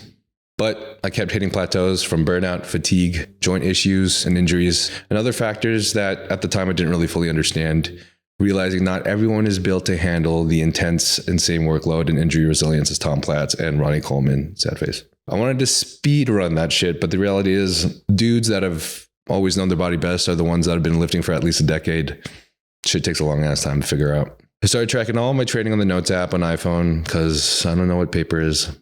Until recently, I started using the RP Hypertrophy app. The RP Hypertrophy app spoon feeds you step-by-step workouts tailored towards whatever your focus is, or you can customize the workout yourself. Well-educated coaches have always cost $250 to $500 or more a month. I'm paying $500. That's like 10 bottles of testosterone. But if you're not competing or you don't have the money to spend, the app will adjust your program for you every week to maximize your long-term growth. It'll base this on your pump, how fatigued you feel, how your joints feel, and more. It takes in everything to account. None of which I took into account in college because the only accounting I did was counting how many dumpies were in my class. Look, there's a titty. If you don't believe in science-based training, you don't got to do no 3 RIR shit. You can just hoist heavy steel and track it, because we all know that the people who say that they remember their weight sets and reps every week are full of shit. IMO, there's a sort of middle ground where you track your progress and make sure all the variables are right in your food, sleep, gear, progressive overload, and then you go to the gym and slam those heavy PRs until your blood pressure is higher than Miley Cyrus. If you're still unsure, they've got a 30-day money-back guarantee, so if you still don't like it and it gives you a bad tan, you can get your money back. That way, when you compete at your next show, your tan doesn't cost you the first place that you so well deserve. So go to the link in the description below, or you go to rpstrength.com/Niall and use code Niall at checkout. That's rpstrength.com/Niall, code Niall at checkout. Is there a reason why you say specifically 2 to 3 times your testosterone level? So I think if you were to take what we do with TRT, and let's say someone is at the very bottom of the physiological range, and we bring them to the upper physiological range from that point, most of the time that multiplication is either double or triple their natural level. So what you're really doing in this point, when someone is going from physiological to super physiological, doubling their exposure, their body to a level of hormones that they make naturally, allows them to assess what are the benefits or negatives that they're going to get from that doubling in exposure. So you're being selective in how much you're exposing your body to, rather than picking an arbitrary dose of like 500 milligrams. And again, that could be you're a slow metabolizer, a fast metabolizer, sitting in the middle. I think if you don't see any positive benefits from doubling your testosterone level naturally or tripling it, it is everything underneath those sort of core basics, like your training, your nutrition, recovery, and everything else, really lined up that you should be able to get benefits of doubling your natural testosterone level from a physique perspective, libido, vitality, everything in terms of what we'd consider a benefit of having a higher testosterone level. If you don't observe all that with that small increase, from even a health risk management perspective, going to that double or triple level just means that you're not at risk of spilling over where you're overshooting your androgen exposure. Obviously, if you have a very high dose, you are going to upregulate your androgen receptors to try and accommodate that increase in dose. Don't get me wrong. But you've also then got an increased amount that could aromatize, create DHT from 5-alpha reductase, or you just waste it, your liver metabolizes it and you excrete it. So doubling or tripling your natural level for the first sort of exposure to see what occurs, on top of having everything stable, like your nutrition is nailed, your training is, immaculate, your recovery is in a good position. I think that is pretty much your, I wouldn't say safe point, but it's a more intelligent way to assess, is going down this path for me or not. Okay, that's cool to hear, because there was a clip from my podcast with Fuad where I'm wondering if part of what he got this from was from you guys stating this, or maybe from you, but he was saying if people had just, instead of just picking some arbitrary numbers and escalating up to doses that are probably higher than they really require, or is most beneficial or most optimal, he says, why not just check your blood work, say with a clinic, for example, and reach for somewhere between like 2 to 3 times, or maybe even 2 to 3,000 in your level of testosterone. And that way you at least know that you land somewhere that is in a good range. Yeah. I mean, I'm not very good with US measurements, but from a UK perspective, let's say someone is at 20 nanomole per liter naturally. And we know roughly from research, human research, 250 milligrams of testosterone enanthate will create a level of around 45. So that's just over double their natural level. If they were to take 250 milligrams and go to that 45, whilst that in theory is viewed as perhaps a TRT dose, they've doubled their natural level. And so now they can assess, okay, I've gone to double my natural level, what have I gained? Similarly, knowing that initial baseline number, you can then create multiplications of that and then try and work out an appropriate dose to get to that level. So again, triple at 20 nanomole level would be 60. And on average, somewhere around 300, 350 milligrams would bring you to 60. If that person decided, okay, I'm going to follow what's on a forum and I'm going to go straight in at either 500 milligrams a test or 750 because someone put it online, 500 milligrams is going to yield a level of around 90 to 100, which is, 4 to 5 times their natural level. Of course, they're going to get brilliant benefits from that 4 to 5 increase versus the double or triple, which is a lot lower. But they'll never be able to truly assess, well, what benefit did I get by improving my testosterone level by a lower margin to start and then titrating up based on response. And you can then gather, like I said, looking at how does your lipid metabolism change? How does your sleep, in terms of like your dopamine metabolism, do you start to run issues with your sleep because of now you're like wired from too much dopamine in your brain, so you find it quite difficult to switch off? That it's a lot easier to assess if it's for you or not rather than following just some blanket number. What, 400, 500 milligrams. Look at your natural number, look at where that appears double or triple of that, and then try and figure out based on that standard dose of 250 milligrams where I need to adjust to get to that multiplication level. It's just, I think from there then, you've got two choices. You either start to see benefits from the testosterone, so you don't see a lot of aromatization, you don't see a lot of 5-alpha reduction, that you could probably try and milk that dosage depending on your training performance, your nutrition, sleep and everything else.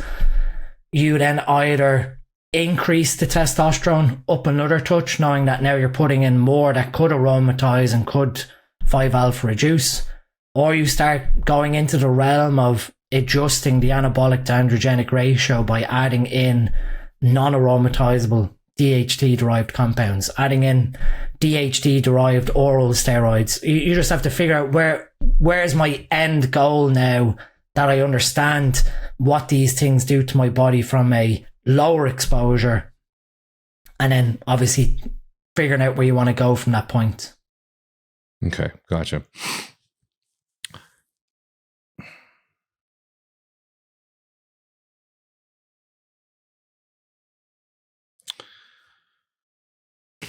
Would you say that so understanding that good blood work helps build muscle in a way, would you say that there is like already understanding that and assuming that to be true, would you say there's also another reason to why it is beneficial for someone to start at lower doses? Because I know there are a lot of whether they're young or whether they're not, there's a lot of lifters or a lot of athletes that like the idea of progressing as fast as possible from the very beginning.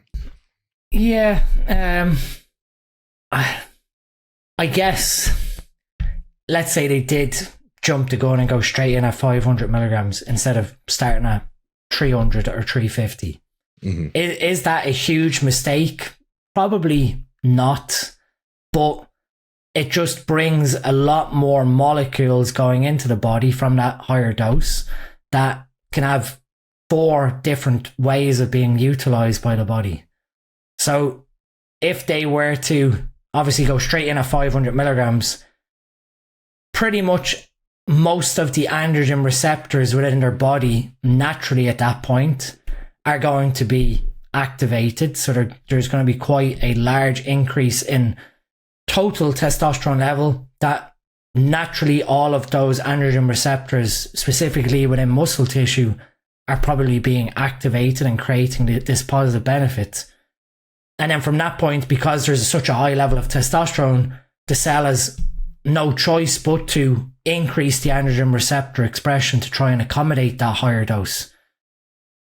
In theory, they might see faster progression, but the other side of it is there's risk of what I'd call like spillover. So now they don't have the androgen receptors within muscle tissue. Now these molecules have to go somewhere, and whether that is aromatase, 5-alpha reduction for DHT, or like I said, liver metabolism, they might start seeing issues with gyno, blood pressure, hair falling out, prostate issues, skin issues. There's so many things that can occur from jumping the gun that, yes, you probably see a rapid improvement in physique development, no doubt, versus a lower testosterone dose. But had they been patient and then titrate from the 300 to 500, let's say, over the course of 20 weeks, they might be able to mitigate some of that spillover because they're able to stop at the point of, okay, now I'm heading into territory where maybe I'm not maximally utilizing that dose and it is interacting unfavorably in my body. So gotcha. I don't think there's a right or wrong of how you do it. It's just from an intelligent way, going double or triple will just let you assess some of the positives, but also get ahead of the negatives rather than going up to 5x your natural level. Okay, cool. A question for me personally, and I think also some of my audience that has been interested in this topic, but we love the talk about supplements, which comes after, of course, us all implementing as good of sleep and nutrition as possible. Since a lot of us really want to become the best we possibly can, but also optimize all levels of our lives to progress further. I think one of the areas that I find issues with, and I know some of my audience that has contacted me in the DMs has also told me that they have an issue with insomnia, and a lot of times more an insomnia that is a little bit more induced psychologically. And I know this differs per person, and some people have found their own solutions, but I'm wondering, what are your best recommendations for getting proper sleep? And then if there's any supplements you also recommend.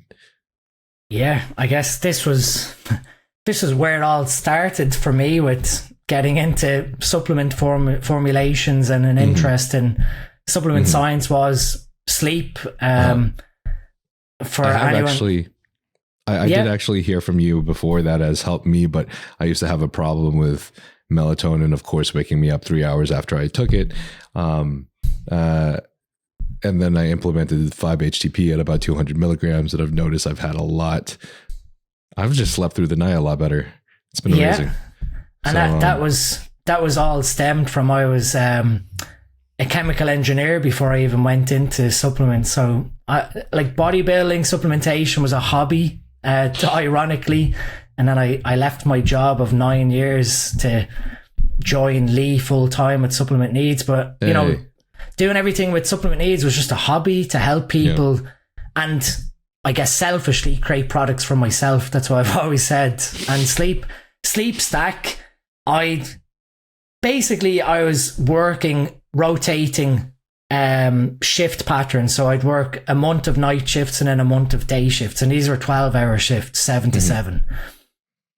And when you join a company like the one that I was in, big corporate global company, they give you occupational health talks surrounding like, this is what you're supposed to do when you're on night shift. And it was all like backwards stuff. It was like, go home, you know, if you're going to drink, you know, alcohol like you would in the evening, you know, do it, watch a bit of TV, all this stuff that just didn't make sense. That I wanted to figure out, how can I optimize my sleep, more so because I was competing during that period.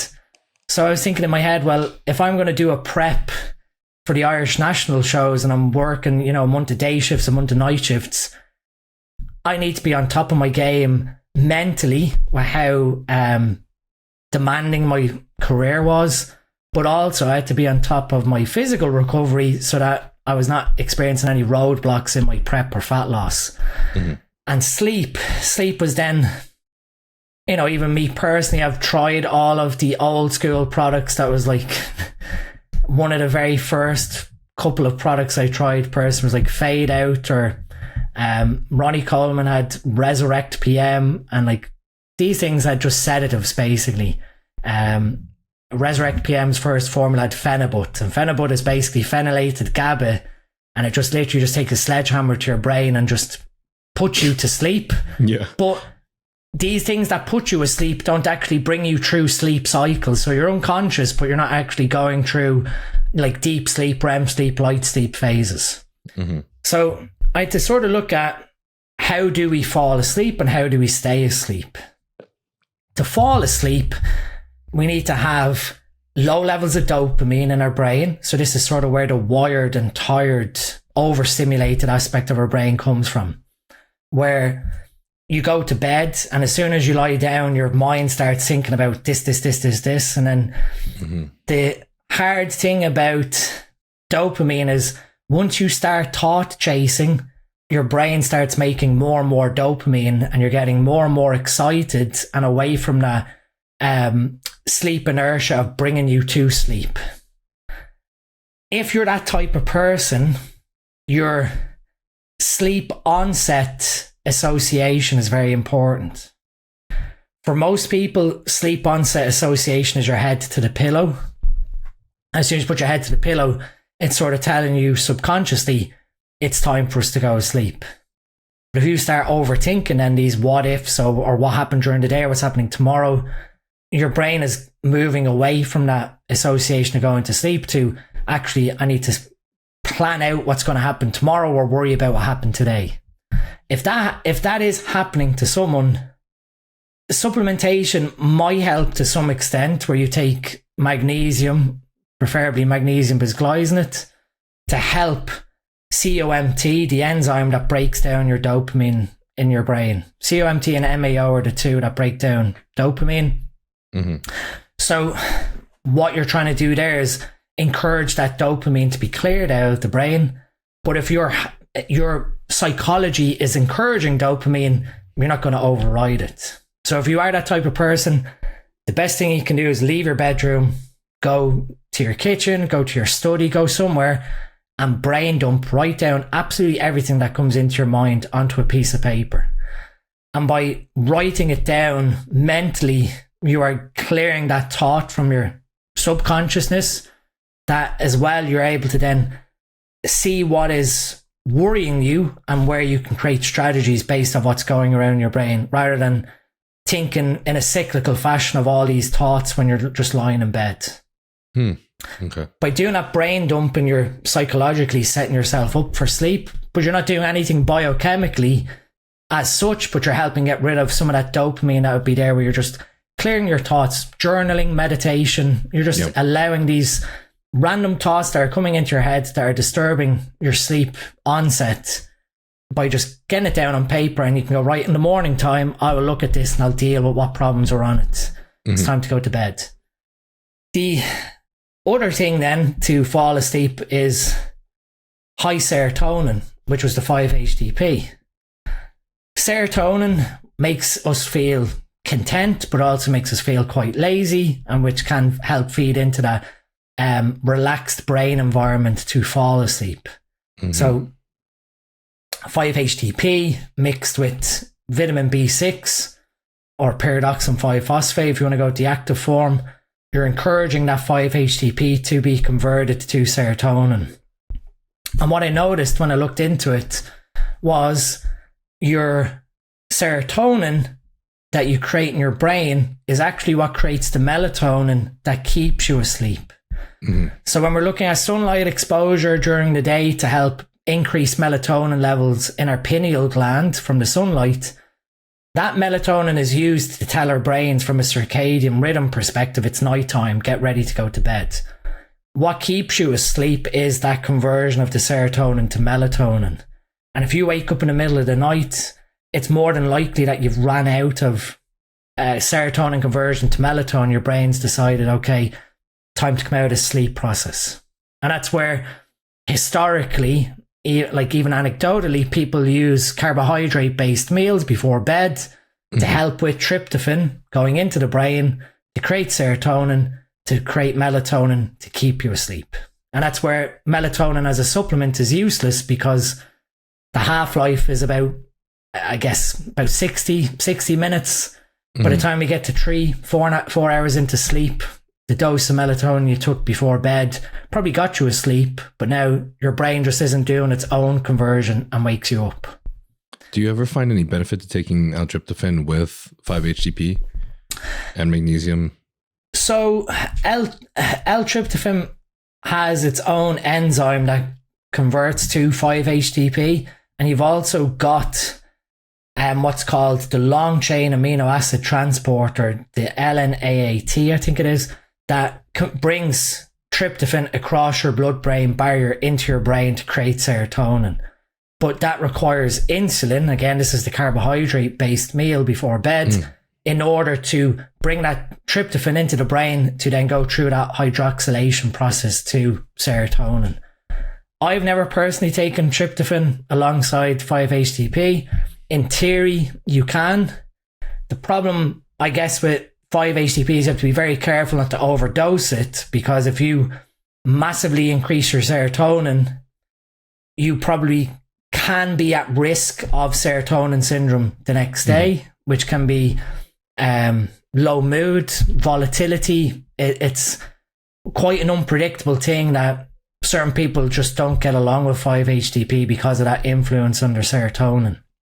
But for those who can, that conversion of your natural serotonin to melatonin is what keeps you asleep. So that process is important for falling asleep and staying asleep. But the main thing that inhibits you more so from an insomnia perspective is dopamine, or a lack of GABA to tell your brain to relax. Okay. And that's where, as woo-woo as it is, a lot of dopamine clearing activities before bed, like avoiding excessive stimulation. So at one stage, people are on about blue light exposure before bed. Blue light is stimulatory, but more so the research said that the devices that emit blue light are actually the culprits of the stimulation. So if you're like scrolling on social media before bed, your brain again is getting dopamine hits from likes, comments, engaging in content, arguing with people online, someone messaging you. All these things are stimulatory to your brain. And so eliminating some of these activities, an hour and a half before you go to bed, just put your phone on silent and put it in another room and forget about it till the next morning. Or put your phone on do not disturb and just give yourself an hour before bed where you just allow your brain to process what happened that day. The light exposure, so a dim environment, is more so from a circadian rhythm perspective to help your brain make the association that it is nighttime. That's not to say, light exposure is going to stimulate your brain to stay awake. But if you can, if possible, have more red light-based colours, and whether that is, salt lamps, even replacing some of the bulbs in your house with softer orange glowing bulbs rather than the bright LED bulbs that we have in rooms.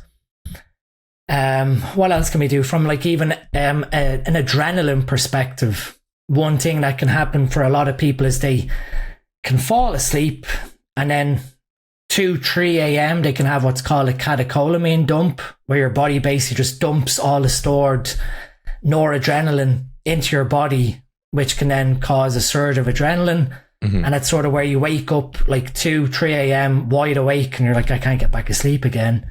And that's because you've kick-started that adrenaline and cortisol response.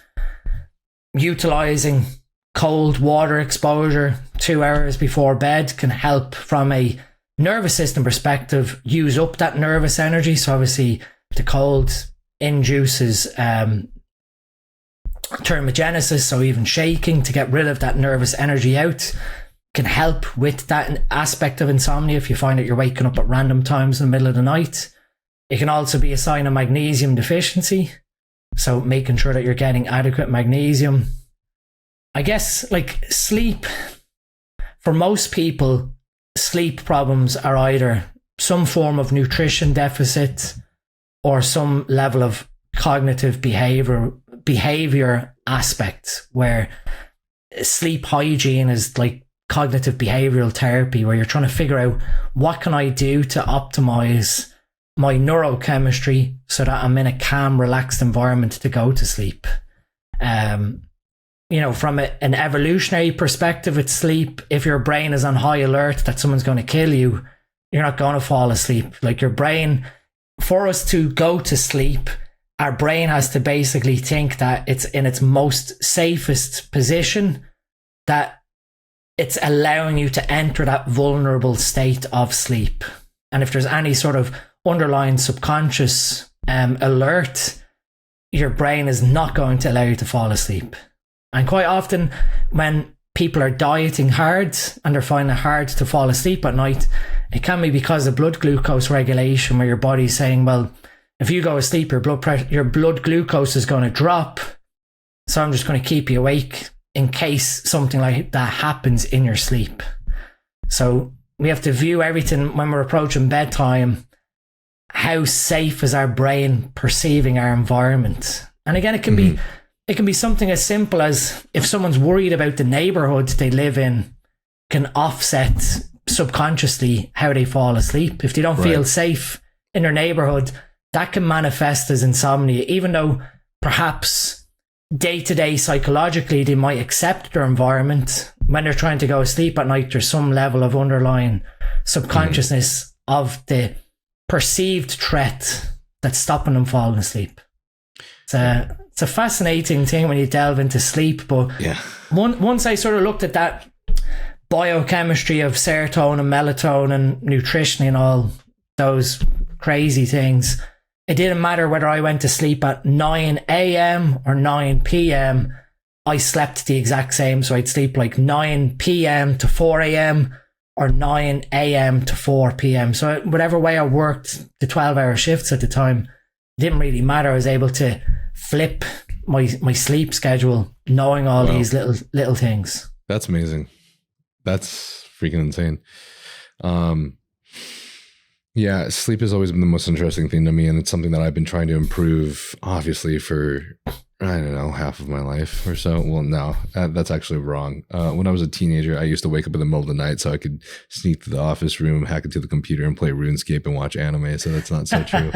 But these days, though, there's so many things I've implemented. I've noticed that my sleep is actually a lot lighter than I thought compared to others, maybe. I feel it's frustrating because I know some people that listen to this podcast are probably like, yeah, I sleep like a baby. But then there's others like me who literally the smallest thing, like you said, not feeling safe in the environment or not being in an environment that is the bed that you normally sleep in just affects your sleep abnormally. So, I mean, the things that I've implemented myself, I like upgraded from blue light glasses into these little, like these big ass, like futuristic orange and red glasses I got from Amazon that I'll wear 2 hours before bed, and immediately like 2 hours is up and I already feel tired and like I don't want to do anything anymore, which has been really helpful. And implementing all the things you've said. Now, I don't know if my stack is too much.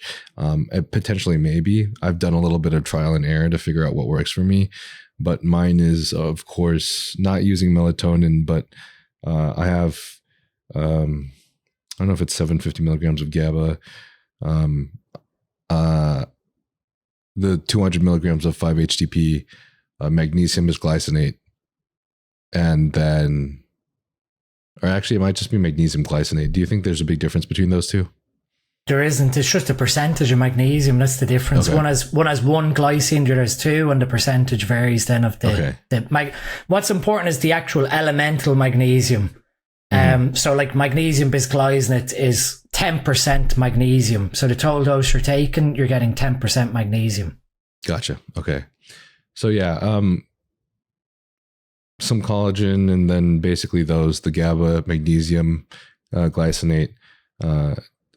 I added L-tryptophan because of a friend was like recommending it to me when I was taking melatonin and waking up in the middle of the night. And I'm assuming he recommended it to me because, one, he didn't want me to consume carbs before bed, and two, 5-HTP or serotonin. But then I added 200 milligrams of 5-HTP, which I did in the past.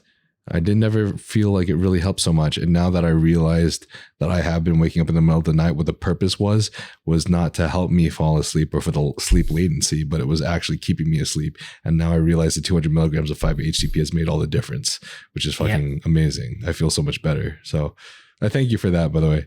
Yeah, I mean, bringing that to the forefront with the other side, it was like Insomnia, which is all about the elevation in dopamine from being such a strong androgen, the interaction with COMT, the magnesium deficiency.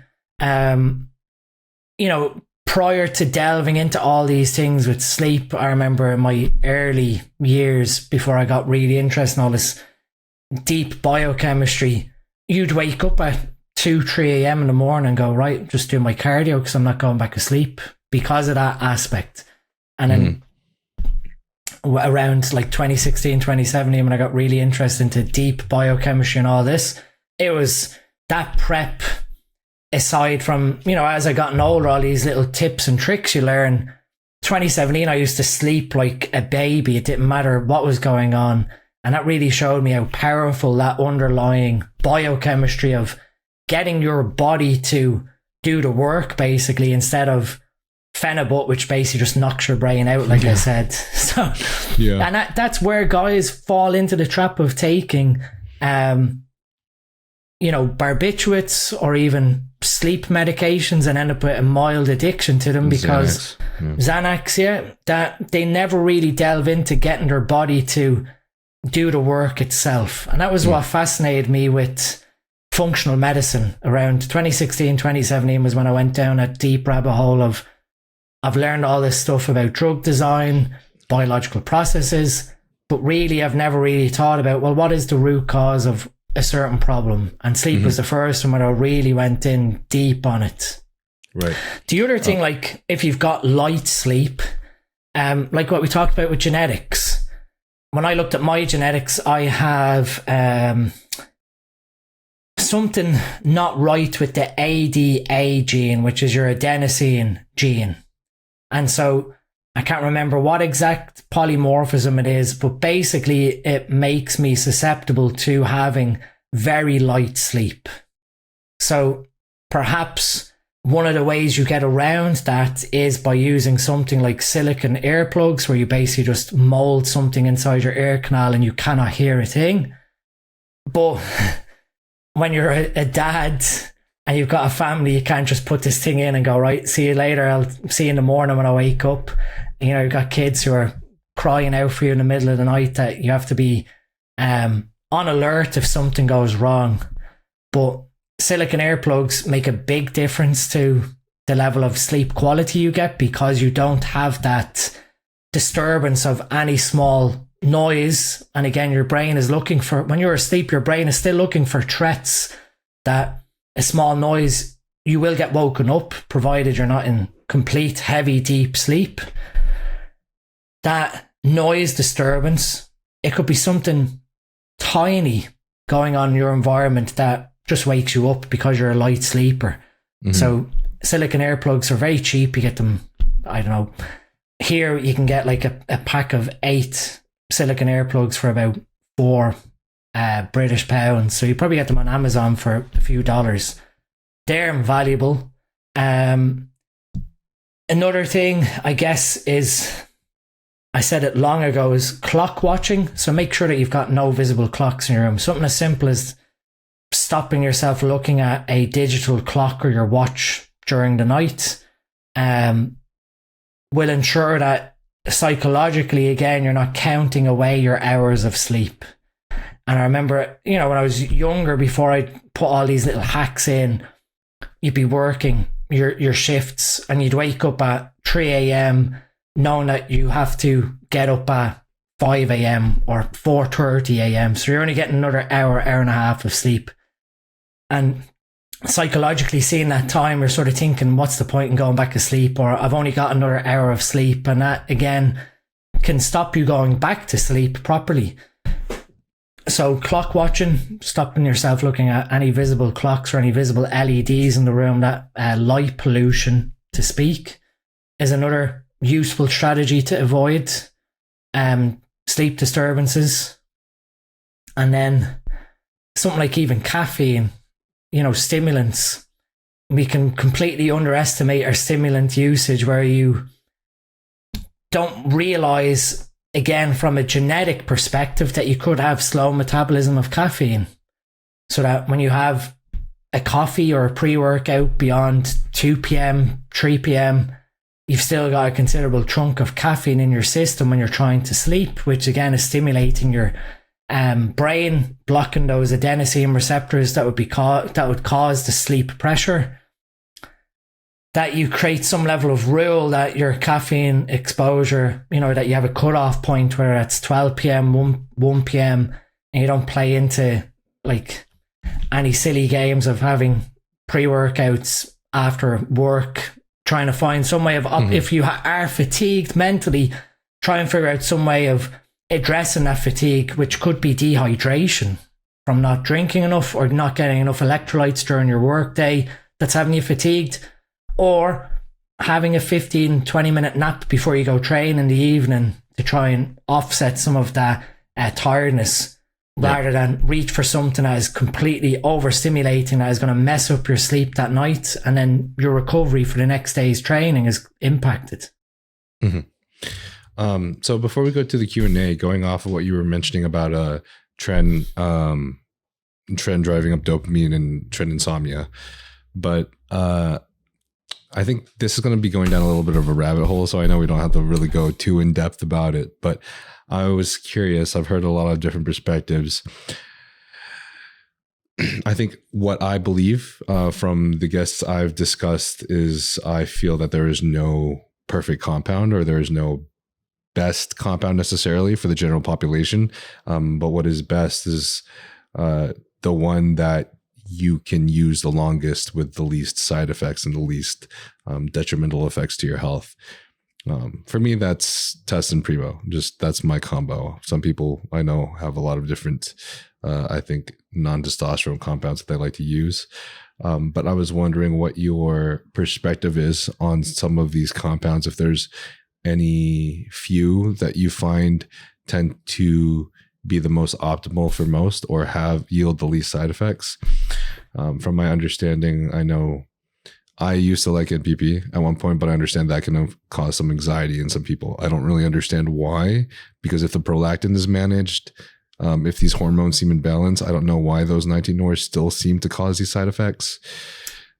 So that is down to COMT. And that again was where I was able to figure out one of the ones that anecdotally causes a lot of anxiety is Boldenone or equipoise. You often find people have to stop equipoise because it just has them feeling really on edge, that paranoid as to speak, and that sort of anxiety inducing aspect is from too much dopamine in your brain, from COMT slowing down.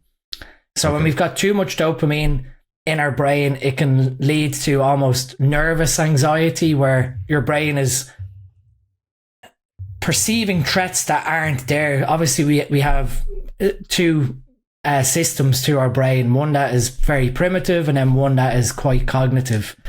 And they're both always making assumptions of our environment to keep us safe. If we have too much dopamine, you have all that nervous energy, you're looking for threats that don't necessarily exist. And again, it comes back to COMT as an enzyme breaks down estrogen alongside dopamine as well. So if we're slowing down COMT, we're going to end up with that increase in dopamine in the brain. So what we want to basically do is ensure COMT isn't overworked from an estrogen perspective, because it's handling estrogen as well, that we have enough metal donors, the methylation aspects, your folate, B12, that you've got no issues genetically with folate and B12 recycling. And then also making sure that we're supporting COMT with magnesium, which is the core of that enzyme as well. So when people have these anxiolytic effects where they have nervous energy to speak, it's more than likely COMT telling them things are working a little bit slow here. And that tends to be with MPP or nandrolone as well. We do know that it can be neurotoxic, or it is dopamine inducing. And again, what we can experience is a burst of dopamine from nandrolone, which could, in theory, damage that neuron's sensitivity as well. So it's coming back to what we spoke about, where it's like your individual tolerance to these compounds. There's some people who can take 1,000 milligrams of Tren like it's nothing, and you're gonna have someone who takes 100, 150, and it completely changes their mentality, their mood, their psychology. Yeah. I guess from a safe perspective, I hate that word safe, but what's tolerated probably is the best way of saying it. Yeah. Is generally like Test and Primo, like you said. And then you've got obviously perhaps a substitute from Masteron, but Masteron and Primobolan molecularly look quite similar in how they look from a molecular design. And that's sort of where people thought that the two of them are interchangeable. But their molecular weights are different in that there is a different amount of molecules on a dose per dose basis between the two. So there is a slight difference there. You've also got potentially the Primobolan and Masteron having an ability to bind into the estrogen, the aromatase enzyme, to stop estrogen production, but not inhibit the enzyme suicidally. So it's not going to be a full antagonist of the enzyme. And what I mean by that is, if a Primobolan molecule goes inside aromatase, it means a molecule of testosterone can't go inside at that time. So it's blocking testosterone from entering into that binding site.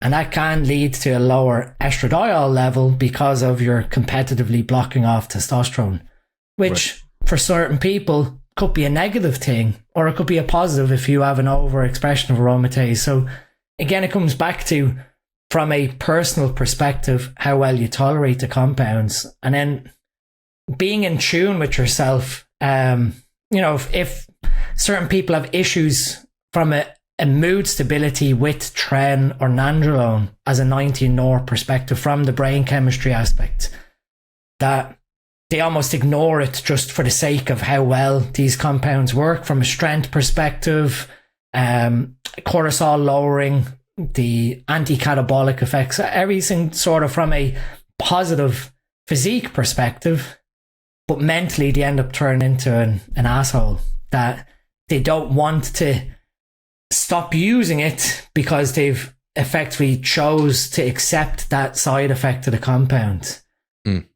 So I don't think there's a right or wrong thing of, these are the golden compounds.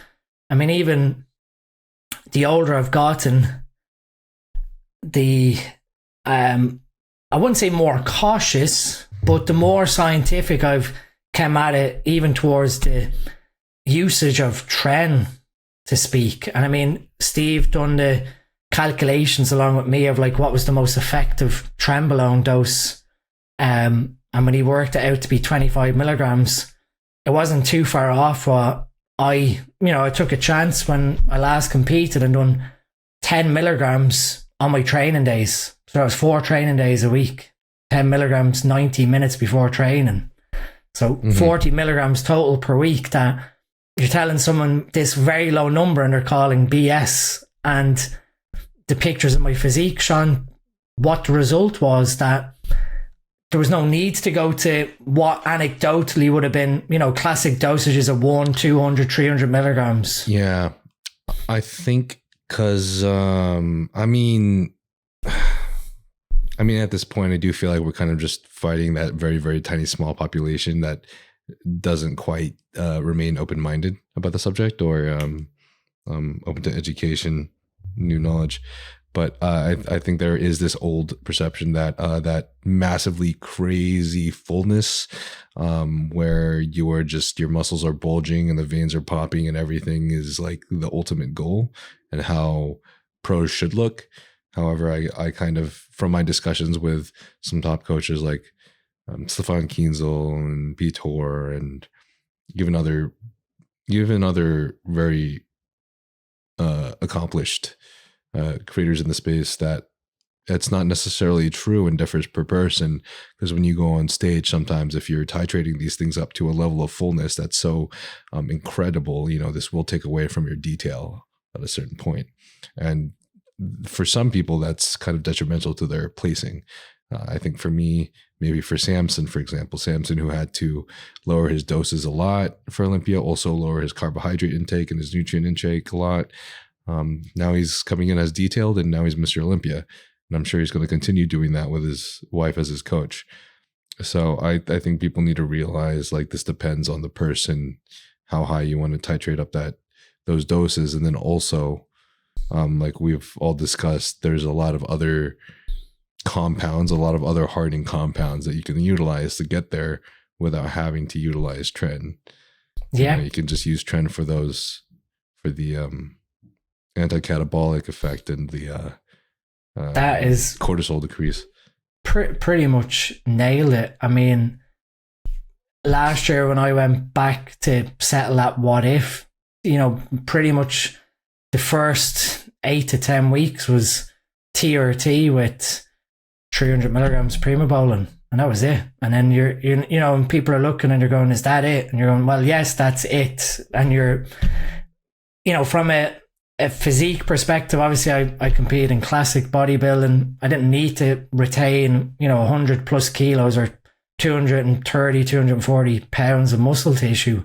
So your intake is going to be reflective of your overall musculature as well. So there's no point in deluding yourself thinking, I need 800 900 milligrams to hold a body weight of like 200 pounds.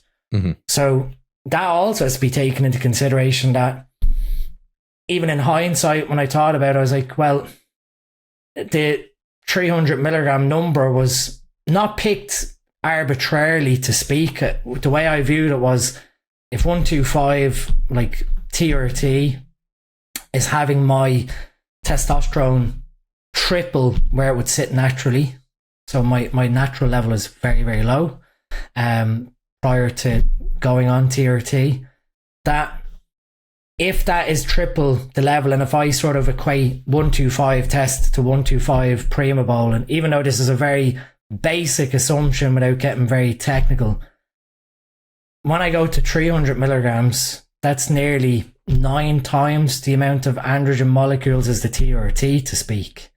That I could probably have halved that number if I was being very, very conservative. But you sort of view, okay, well,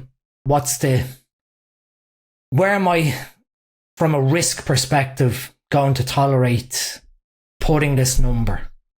And I guess that, there was no right or wrong way. If I had been very intelligent or selective in that approach, 150 probably could have even done that prep. But, when you're looking at trying to get ready for national shows, you're thinking in your head, okay, well, where am I being conservative, but where am I being optimal as well? So it's, like I said, it's so inter-individual that a lot of coaches, to speak, that give like arbitrary cookie cutter cycles, get found out very quickly because there is no personalization to that person's own biochemistry. So it's important to assess how you respond to each compound, and by all means, like what we talked about earlier with going in at the beginning, first time sort of cycle design, you'd pick one compound on top of test, see how you respond. Do you need to increase the dose of that second compound to continue getting effect, or do you now start putting in another family of anabolic steroids, the 19-nors or any of the oral DHT derivatives? There is no like perfect recipe or perfect guidebook that you hand someone and go, okay, well, you take this and then your next adjustment is this, and at the end you're going to end up on the Olympia stage. It is such a trial and error.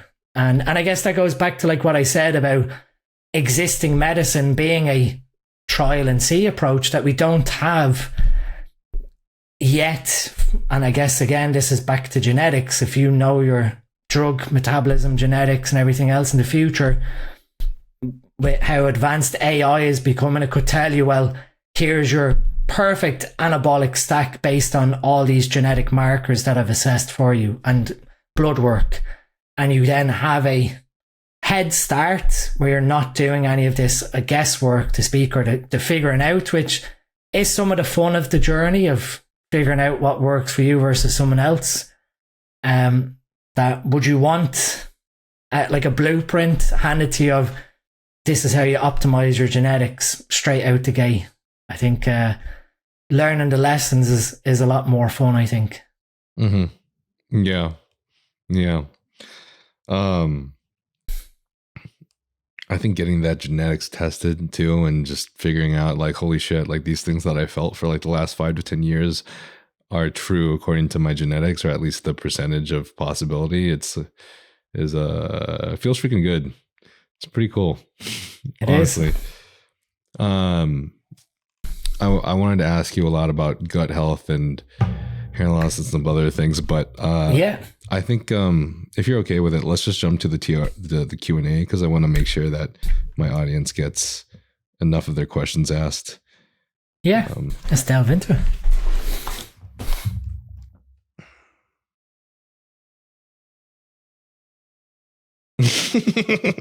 Gry Bulk asks, red potatoes or yellow potatoes?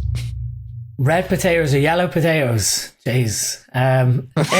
In Ireland, you'd be surprised that we don't have it as an exotic potato aspect as the US. Like, we don't have purple potatoes or anything of such, like yams and that. You go down to the supermarket and you've got a choice between like pinkers, roosters. There are all these crazy names of different types of potatoes in Ireland. That it's not as stereotypical as you put it that we all eat spuds. Maybe growing up with my parents, yes, but not today. That's funny. Purple potatoes is the way. You freaking Asians. This is a question for myself, actually. It's a kind of a silly question, but I think it's just one that some people like to ask as well. And I've never asked it myself, but do you feel, I kind of feel like I already know the answer, but do you feel like there is ever a difference beneficially, whether it's to androgenic response or even musculature? I don't think so, but to having a high test and a low DHT versus a low test and a high DHT, for example, like test and primo, test and master in your off season? The way I view it is exactly how I sort of set up myself. If you've got a stable TRT dose or a stable test dose that you know is very predictable, then anchoring that and then leveraging the sort of 50-50 androgenic anabolic ratio of testosterone with a more androgenic compound is more sensible in my view. That's not to say that you can't run a high dose of test and then a very low moderate dose of an anabolic underneath. It's just that, like what we discussed, if you go to a very high level of test, you might lose some of it to estrogen, you might lose some of it to DHT, you might metabolize it and not utilize it. that if you know, even from a super physiological dose, let's say 300 milligrams is stable for you and very predictable. Mm-hmm. As you add in Primobolan, let's speak, as you titrate that up, the only real variable that might change is your estradiol level might go down if it starts to interact with the aromatase enzyme competitively. But aside from that, you know, your DHT production from that 300 milligrams is being kept static. So from a hair loss risk perspective, if that is something that you're genetically disposed to, you're offsetting some of that risk by not going to sky high dosages of testosterone. And you are just more favorably ensuring that that ratio is more anabolic than androgenic. Okay. Sorry, I'm brain frying for a second.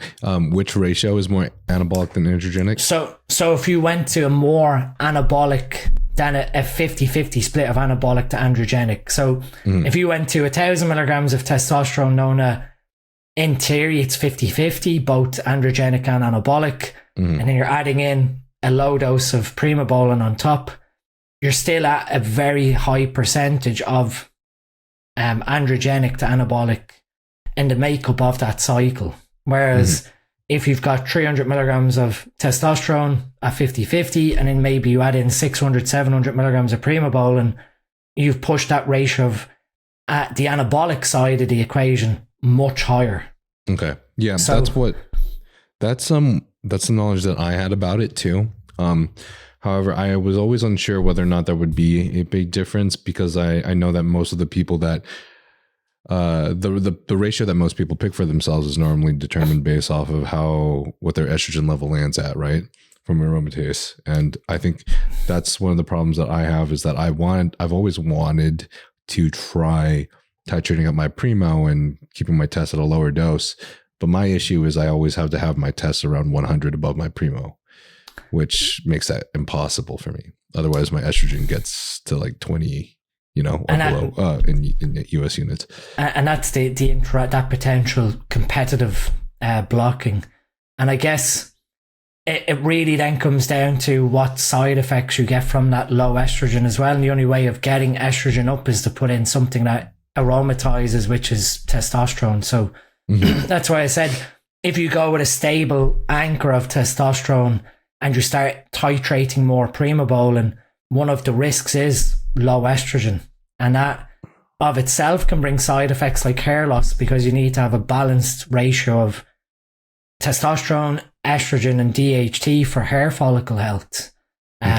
Quite a considerable amount of hair loss can come from low estrogen, because estradiol is what helps with blood flow to the scalp region.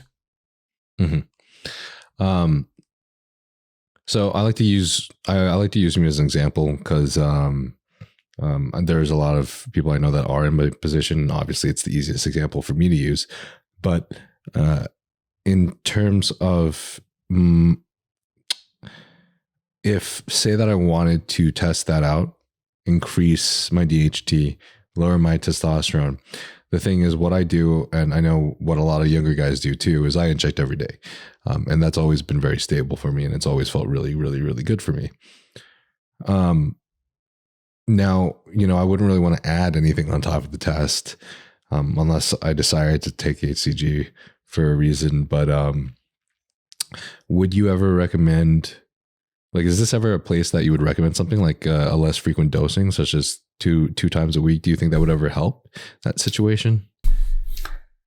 So if you do lower dosing frequency, the peak plasma level is higher in theory between those two doses, as opposed to 5 or 6 smaller, frequent, lower dosages. But when you get to week 6, week 7, if we're looking at an anti as the ester, where the half-life starts getting balanced, overall the level will be relatively stable between the two, with the peak to trough between the bi-weekly injection and, let's say, 5 days per week, is still going to be quite significant in terms of what plasma level is achieved the day after the injection. And so if you, let's say we just say it's 300 milligrams and you've split that into 150 and 150 instead of 5 days of 60 milligrams, that 150 is creating, in theory, nearly 3 times the spike of a 60 milligram injection, which when that level spikes in your system 24 hours after injecting, it will start to basically go down whatever metabolic pathway is available to itself, whether it's an androgen receptor, whether it's 5-alpha reductase inside a cell, or whether that's aromatase inside a cell. And so that higher peak plasma level might actually help with your estradiol production, because that higher peak plasma level might be lost off the estrogen more favorably because it's a higher amount going into the system in one go. But this is just pure theoretic observation that you'd have to almost do both scenarios and draw blood work to see what happens relative to your body. That is sort of where, when we came down to, discussions of more frequent micro dosages, what you're looking there is to basically offset that large peak level and create a more stable hormone environment day to day, which would mimic, in theory, what happens with your hormone production daily anyway, where it's relatively, aside from peaking slightly in the morning and dropping off at nighttime in most younger men, it's a relatively stable trend of testosterone. That what you're trying to do with those daily micro injections is mimic that day-to-day variance, as opposed to 2 big massive spikes in hormone level. Right. Well, I think what I'm asking is about aromatizing, so you say, like, for example, have a crazy less frequent injection, like I don't know, maybe once a week or something, or compared to every day. I would assume that aromatizing into estrogen, your estrogen would end up being at a higher range. So in theory, that was sort of why we came to that like daily micro dose instead of the once per week massive dose going into the system. That historically TRT would have been prescribed that way. They started to move away from that once per week. If the patient could comply to having to do a small frequent injection daily, it created just a more stable level, and then less of it is lost to aromatase, or you're creating less estrogen. So yeah, if you done one injection of testosterone once per week and it was a massive dose, you're probably going to generate a huge spike in plasma level. And I've seen this on blood work where someone does a shot of 300 milligrams of testosterone the day before they draw blood, and then the next day you catch that big spike in plasma level from the 300 milligram, that you gather no data from that test dose because of that massive peak in hormone level, which is telling you this is what happens in serum when that dose enters circulation, that the estrogen that comes from it could be quite high, which might be beneficial if you suffer with low estrogen symptoms. Because you definitely don't want to do, you've got some recommendations of taking estradiol or ethinyl estrogen, like synthetic estrogen, to raise that, which would be just something that I would not suggest guys go down that path. So I guess that's what I'm wondering is, I don't think this is anything that I would ever want to do, because I just feel like it's extra, and I feel like the stable everyday injection is, if it's good for me and it's stable, then I feel like that's the best route of action, also to minimize side effects. But I guess hypothetically, if someone wanted to titrate up their primo dose, then that would cause their estrogen to go to the bottom of the reference range. Is that something that you would find beneficial to lessen the frequency in order to increase that estrogen, so they could titrate up their primo or their masteron dose? Yeah, I've never trialed it, or I've never seen it trialed, but it'd be definitely something for someone to consider. If that was the issue, in theory, that would be one of the solutions to consider. Otherwise, they're going to have to lower their primo and just push their test up higher. Yeah. And accept that they might need then some level of AI control if that test starts getting unpredictable, or some level of 5-alpha reduction blocking if, let's say, hair's a big thing that they want to preserve. Yeah. Okay. Cool. Awesome. Chef Chang asks, proper prep to start first cycle. Proper prep. So I guess we sort of touched on it briefly. I think very first thing, blood work, and assess your natural hormone level, and also assess like your genetic risk. See, is there stuff that you've never seen before in your blood work?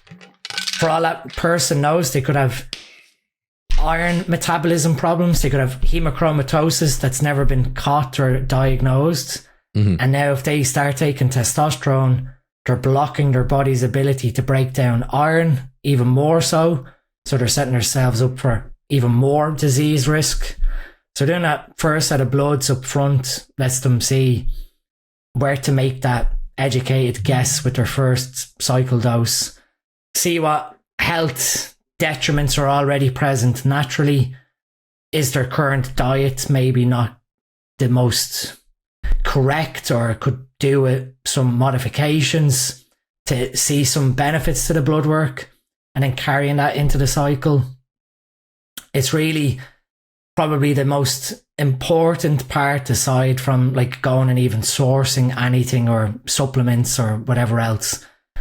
Blood work, and then from that point see what needs to be addressed. You know, all things considered, saying stuff like nutrition, supplements, sleep and everything else being optimized, it should be a given, you know, in the first place, as an optimized natural. That all you're doing is you're doing the blood work to give you an insight into what's happening under the hood, and then you're basically going and replacing the engine with something a little more powerful. Awesome. It was also cool to hear you say earlier about the lower testosterone causing higher ferritin levels, liver enzymes, potential other diseases associated with the liver. Because when I started, basically, one of the reasons I started this podcast is my own mistakes and not being educated. I took some orals basically from a coach when I first started, like my 7th show. I wasn't doing well at nationals, and after that was all over, I assumed that the cause of my liver enzymes, increased ferritin, and also the doctors asking me to get a biopsy because they're scared of me having hemochromatosis, was also potentially caused by the fact that I literally had like no testosterone running through my body anymore because I've been on orals for so long. My testosterone was well below range. And I assumed that it was simply just from the orals, to be honest. So it's kind of cool to make that connection, honestly. That's because the testosterone, taking TRT helped a lot. That's what I see quite often when a lot of people reach out for some level of guidance with PCT, and quite often I do, you know, educate them that ferritin may increase during that low hormone environment because of there's a level of inflammation occurring at the liver. And the scary thing about ferritin is when it's in your bloodstream, it doesn't have any iron. So ferritin is the storage form of iron in your tissue. When we do a blood work assay, there is no iron in that ferritin protein. So it's empty, basically saying that the iron that was in it has been dumped off into your cells. And iron is pro-inflammatory in our body. So it is a cause of oxidative stress. So you make the correlation that when ferritin is elevated in the bloodstream, there is oxidative stress because that iron is damaging your tissue, and you use glutathione as an antioxidant to quench that iron, to get rid of it out of the body. Gotcha. Okay. So it's one of the things that if someone's going through a natural recovery phase for fertility or for whatever reason, if their ferritin is raised, you almost have to then view then what risks is this putting me at? And then what strategies do I need to put in place? Do I need more NAC, more glutathione, you know, to keep up with getting rid of that iron out of my body? Gotcha. Awesome. Yeah. Nice. Shameless blood work, or shameless plug, guys. Get my glutathione from Trensparent. It's fire. Have had pristine blood work and haven't been sick since 2021. I'm pretty sure. It's powerful stuff. Every time I travel, I mean, backwards and forwards, because obviously we've got a new gym in the UK with SN Hub. I literally live off glutathione, like liposomal glutathione. When I'm traveling backwards and forwards, I'm pretty much taking 2 or 3 servings for the first few days when I land in the UK, and then when I come home. And yeah, so far I've not had any sort of colds or flus because of how powerful it is for your immune system as well. So it's definitely something, if people get access to it through you and the US, it's definitely a very powerful thing to consider. Are there any other another kind of silly question, but just for the sake of it, us understanding that there's a lot of other factors in order to reduce oxidative stress and make your health the best. But if you had to pick 3 supplements in the entire world to reduce oxidative stress, become a healthy bodybuilder, and live the longest, what would they be? So at the very top, I put glutathione, considering what it's involved in and what depletes it. That would remove any need to worry about like NAC, sulfur sources, like cruciferous vegetables and all that. The second one would be a full spectrum vitamin E complex. So it would have all 4 tocopherols and all 4 tocotrienols. So there's 8 forms that make up the vitamin E family. Vitamin E is the most powerful antioxidant when it comes to quenching oxidative stress internally in our body. So it readily sacrifices itself to quench oxidative stress. And then our vitamin C replenishes vitamin E's ability to do that recovery. So if you're taking vitamin E as a supplement, you wouldn't need to really worry about vitamin C's electron donation into it. So glutathione, vitamin E, and then one more antioxidant. What would be probably the best out of them all? That's a tough one. What would I consider? Probably CoQ10, or CoQ10 or NAD. It's a toss up between the two of them. Okay, cool. I guess CoQ10 probably because you're helping with your mitochondrial function, but also glutathione. The main source of glutathione depletion in our bodies is the mitochondria. Ironically, when the mitochondria make energy for us, they create a lot of free radicals. And evolutionary, we developed the detox pathway of glutathione to put out the fires that the mitochondria are creating, making energy for us. So that's where glutathione is pretty much ranked at the top, because between the immune system, the mitochondria and all that, we use up quite a lot of glutathione to keep our body protected. Nice. Awesome. Okay, give me 1 second. I think there's an error here. If you feel like any of the medications that we spoke about today may benefit you, such as BPC 157, GH secretagogues such as Tesamorelin, IGF1, oxandrolone troche, Semaglutide, then you can obtain these from Trensparent HRT, and the link for that will be in the bio. If you feel like you're experiencing symptoms of low testosterone, such as depression, anxiety, lack of motivation, as well as lack of sex drive, then you can get this checked out as well by getting your blood work done at Transcend, and they will provide you expert medical analysis. Transcend HRT has worked with many professional bodybuilders and pro athletes, such as Thor Bjornsson, Phil Heath, and Jeremy Buendia. And if you feel like this podcast has any relevancy to you, I do believe that this clinic will provide of great benefit to you as well. Lots of my audience is super awesome, and they're always asking me, like, why don't I do 3-hour podcasts? They should be longer. Makes me feel good about it. But to let you guys know, one of the reasons why I don't do it is because the moment I start reaching like 2 to 2.5 hours, all my devices start getting errors. I don't know if that's because I'm poverty or what, but I'm sorry, guys. It starts causing problems. Well, I've got a Sony ZV-1 set up here on this mic, and that's about as technical as my office has gotten with podcasts. Yeah, it's enough. It's enough. I think your brain compensates for the rest. But wait, what was the last thing I was going to ask? Where did your screen go? Yeah, my technical difficulties. Okay. I think we only have time for maybe 3 more questions. Sorry guys that you got asked a ton of questions. So I feel really bad that we're not able to get to basically any of them. But hopefully we can try maybe do a little speed run if you're up for it. Let's do it. Oh, nice. URDRM asked the same question we literally just asked. He asked top 5 supplements for overall health. So,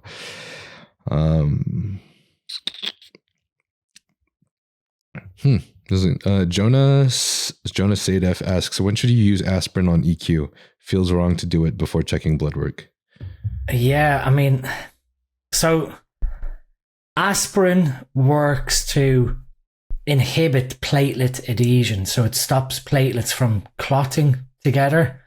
I would go by blood work. So the main 2 markers on bloods to check would be hematocrit, which is the percentage of red blood cells, and then looking at the platelet count. If the hematocrit is above 53-54% and the platelet count is very high, well, aside from potential therapeutic phlebotomy, drawing out blood, low dose aspirin would, in theory, inhibit platelet aggregation, so it stops the platelets from sticking together. But that effect can carry over for about 2 weeks post-use.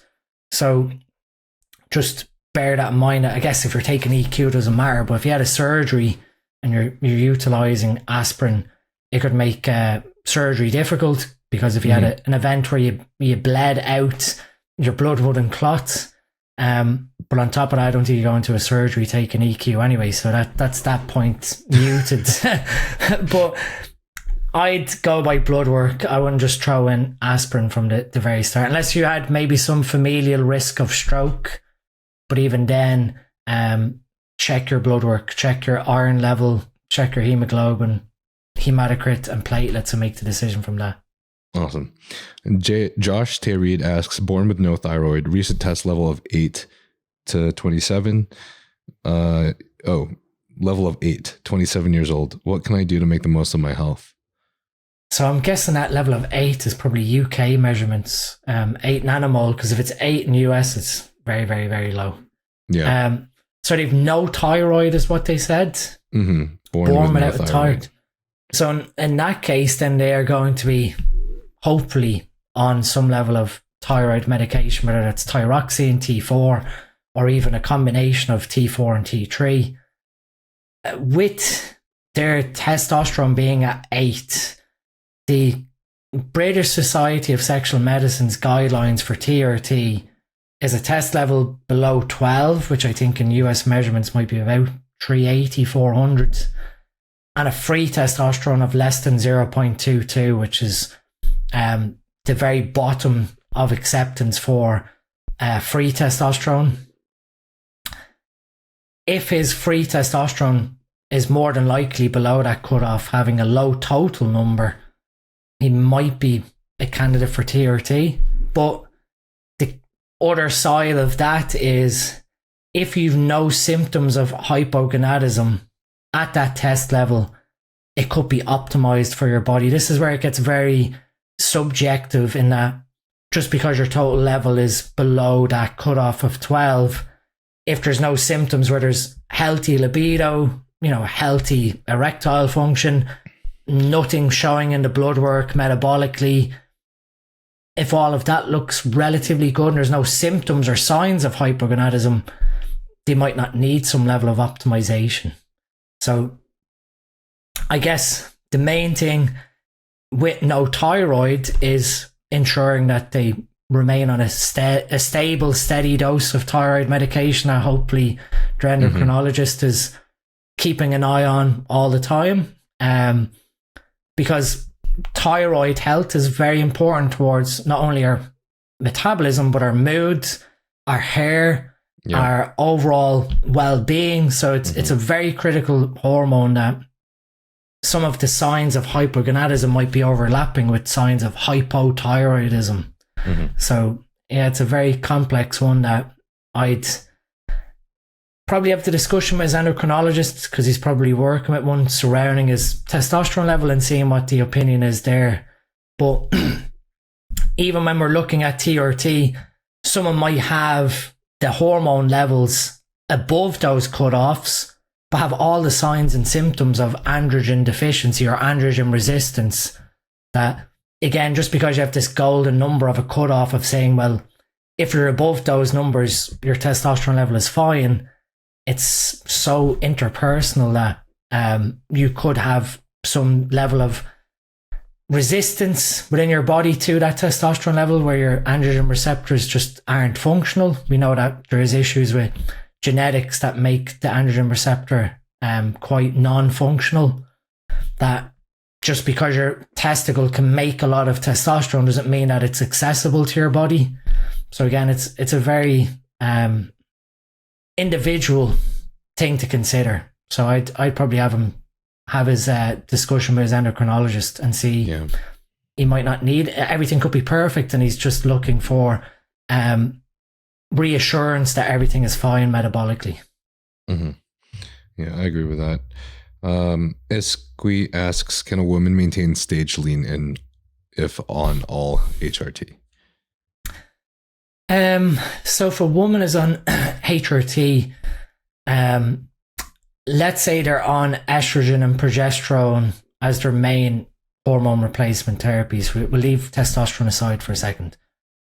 If everything is optimized and they are pre-menopausal, so we're assuming that this woman is early 30s who's still capable of having menstrual cycle and follicular reserves, if their HRT is able to mimic the natural menstrual cycle of increases in progesterone towards the end of the luteal phase, so like day 21 to 28, and then their estradiol is being titrated around ovulation and then dropping off into that luteal phase, they in theory aren't really relying on nutrition to create their female hormones. And this is where female hormone recovery or health recovery post-show is very important from a nutritional standpoint, because they create their sex hormones mainly within the ovaries but also within the adrenals. And it becomes a delicate balance that if there's not enough nutrition overall from a calorie intake perspective, the mitochondria, which is what creates the hormones, just won't focus on creating hormones when there's a complete energy deficiency, where they're really trying to compensate with keeping you alive rather than making neurotransmitters and hormones. So I'd say if their HRT was relatively predictable, yeah, they could probably stay stage lean. But then you have to feed into the psychology of hunger hormones that might be unstable. So it's, from a nutrition perspective, yeah, optimized hormones, you remove that aspect where they need that nutrition to create hormones. But on the other side, psychologically, elevations in, I guess, ghrelin, leptin suppression. But you could then argue if they've got correct nutrition set up with refeeds and everything else like that, I can't see why they couldn't stay stage lean. Okay. So I guess I know this is kind of a hard question to answer, but I understand that when it comes to being a woman, the realm of bodybuilding and hormones is just wild. It's crazy. And I guess it's kind of hard for me to ask too, because I understand that everyone has their own perception on when they want, how long they want to stay natural and not. But I guess how beneficial do you see HRT or hormone supplementation for women that are getting stage lean for prep on a regular basis, even if they're doing off seasons? Because I know it could be very detrimental to their mental health as well. Yeah, I mean, I guess with women, androgen exposure, let's say they utilize a very low dose of testosterone or a very low dose of a non-aromatizing androgen that's not feeding into estrogen production in their body. I guess I always have erred on the side of caution when it comes to PED use in females, because it is such an open-ended book of possibilities that when a male takes anabolics, there's two main things that really happen. We know fertility is suppressed, and for most men it's sort of whatever. I'll try and deal with that when I come off, or you just don't care. If I don't have kids, I don't care. And then the other side of it is health issues with oxidative stress and heart disease, etc. It's sort of like black or white. With women, androgen exposure, the like main side effect is virilization and irreversible side effects. The voice, larynx, bone structure, bone mineralization. These things that aren't as easily corrected if something goes wrong, that just don't manifest in men, that alone could be psychologically disturbing for a woman to virilize unexpectedly and know that there is a chance. It really depends. Some women do get lucky and they catch the virilization very early, and over time the virilization it's never really eradicated, but it's diminished, that it's now not as observable as it was. The infertility aspects, I guess, from a ovary perspective and the follicles, the eggs, oxidative stress might in theory damage some of that egg reserve, but I think regaining fertility after using HRT or androgens as a female is relatively on par to recovering HPTA function with a male, provided that we understand getting back into that groove of the natural cadence of their estrogen and progesterone production in their body naturally. That it's such a hard question to answer on. You know, if they utilize HRT, are they in a more positive position overall for their career? I'm not sure. I'm really not sure. And that's where I'm like, obviously I'm very good friends with Victoria Felkar, and I'll always, if I'm not sure of female health, I'll reach out to Victoria, or we've got Olivia on the SN education team. The two of them are my sort of crutch when it comes to female health issues, because again, it's such a complex environment with women that, like with men, it's black or white. Take steroids, you're going to have these health problems and you're going to have potential infertility. And with women, it's not as black and white. There's a lot of grey, and both from even like making emotional decisions on if they don't care about any of these potential consequences. Well, then it falls into the same conversation as having with a man that, okay, yeah, fertility suppressed, don't care, don't want kids. If virilization is going to happen, so be it. I'll just accept that risk. That it's not as straightforward to say there is, again, an optimal way that women should remain natural all their career. Women should consider HRT to guide the menstrual cycle better, or they should use a low dose of testosterone to help with muscle building and metabolic processes. There's no real right or wrong way, and that's where I'm a little standoffish when it comes to female performance enhancing usage, because of there's just so many avenues that can go wrong, that it's not a black or white conversation with women.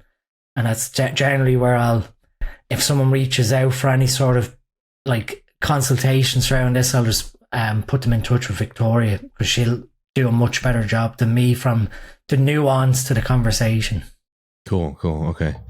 Yeah. I don't know. I really know nothing about the subject either, but I have heard and enjoyed a lot of experienced individuals discuss it, especially, I guess, I guess I can just hope that, like, if a woman is taking in any hormones or anything in an HRT level, that's a dose range that they have realized is within the good reference range for them that doesn't yield viralization and other side effects. From what I've heard, it seems to be pretty beneficial depending on the person. Say that they have things that are associated side effects such as like depression or anxiety that aren't really totally solved by just taking an SSRI. I've discussed some conversations with Ryan Root out of our podcast where he's had clients that has been pretty beneficial. So I guess it is like there is a lot of gray area. But and that's where when I see like experienced individuals, some level of education on like female PED use, and not that it's bad enough like with males, not glorifying anabolic use, but making it as an open, accessible conversation with women. Like we've said here, it's very grey that there's so many possibilities that there is no like what we said about earlier about what are like your best compounds to consider. With females, there's a very short list of utilizable compounds if they want to do it in a sensible fashion. If that sort of sensible aspect isn't really a negotiable, then everything is on the table, but then that of itself just opens up a can of worms.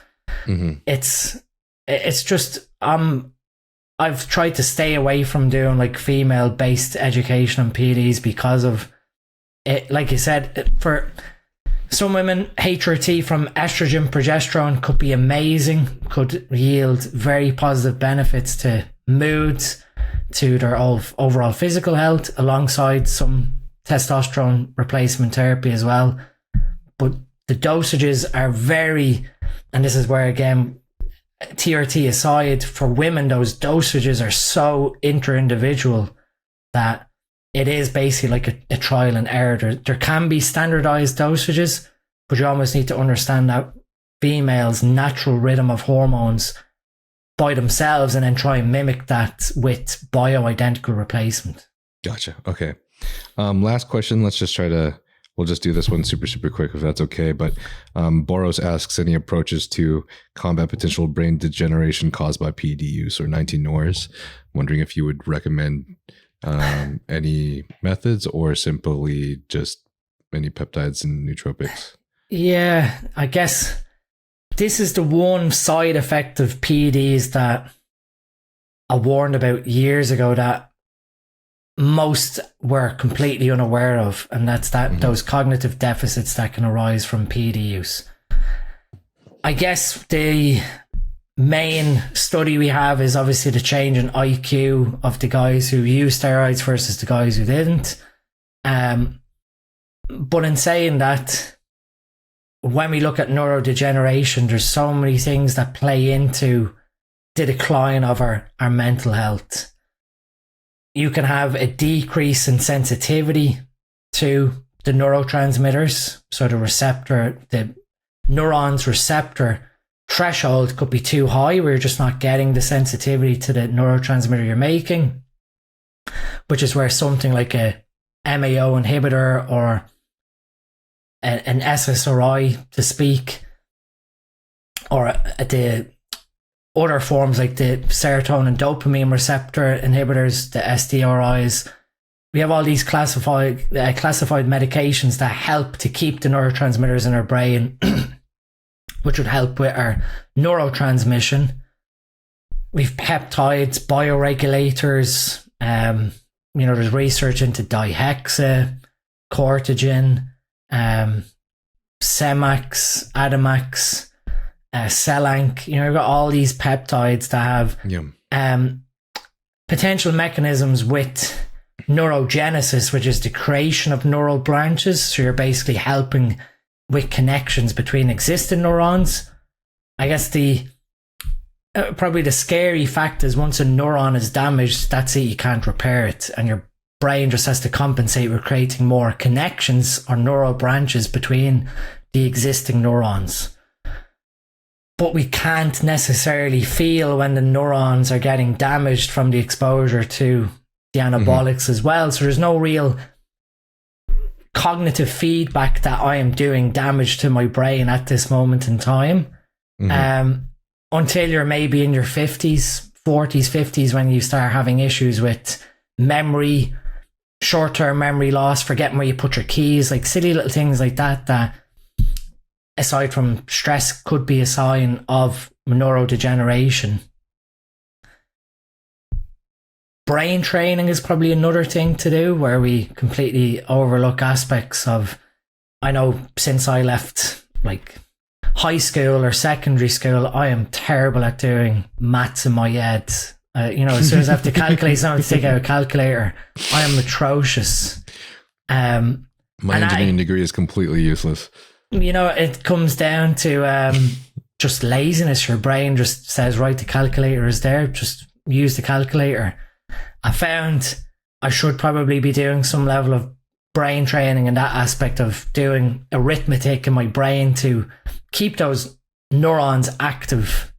But in saying that, if you're doing other activities that are cognitively challenging, could be playing an instrument, could be playing video games, could be doing eye-hand coordination tasks, stuff that is stimulating task development and neural branch connection in your brain is probably going to keep up with some level of that neurodegeneration. But at the very top, I should say, is oxidative stress and the damaging of the neurons.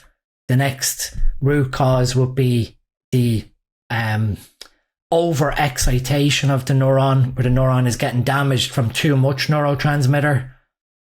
And then the third one would be that lack of brain development, where you're just not training the brain to speak of fast communication between sections of the brain. Okay. So, it's one that probably the only way you could investigate if there was any deficit would be like an MRI of your brain to see if there's lesions or damaged areas within your brain from steroid use. Other than that, your like the whole thing we talk about, like your glutathione, vitamin E, all these antioxidants, maybe some of the peptides to help with neurobranching, some of the functional mushrooms, lion's mane, cordyceps, etc.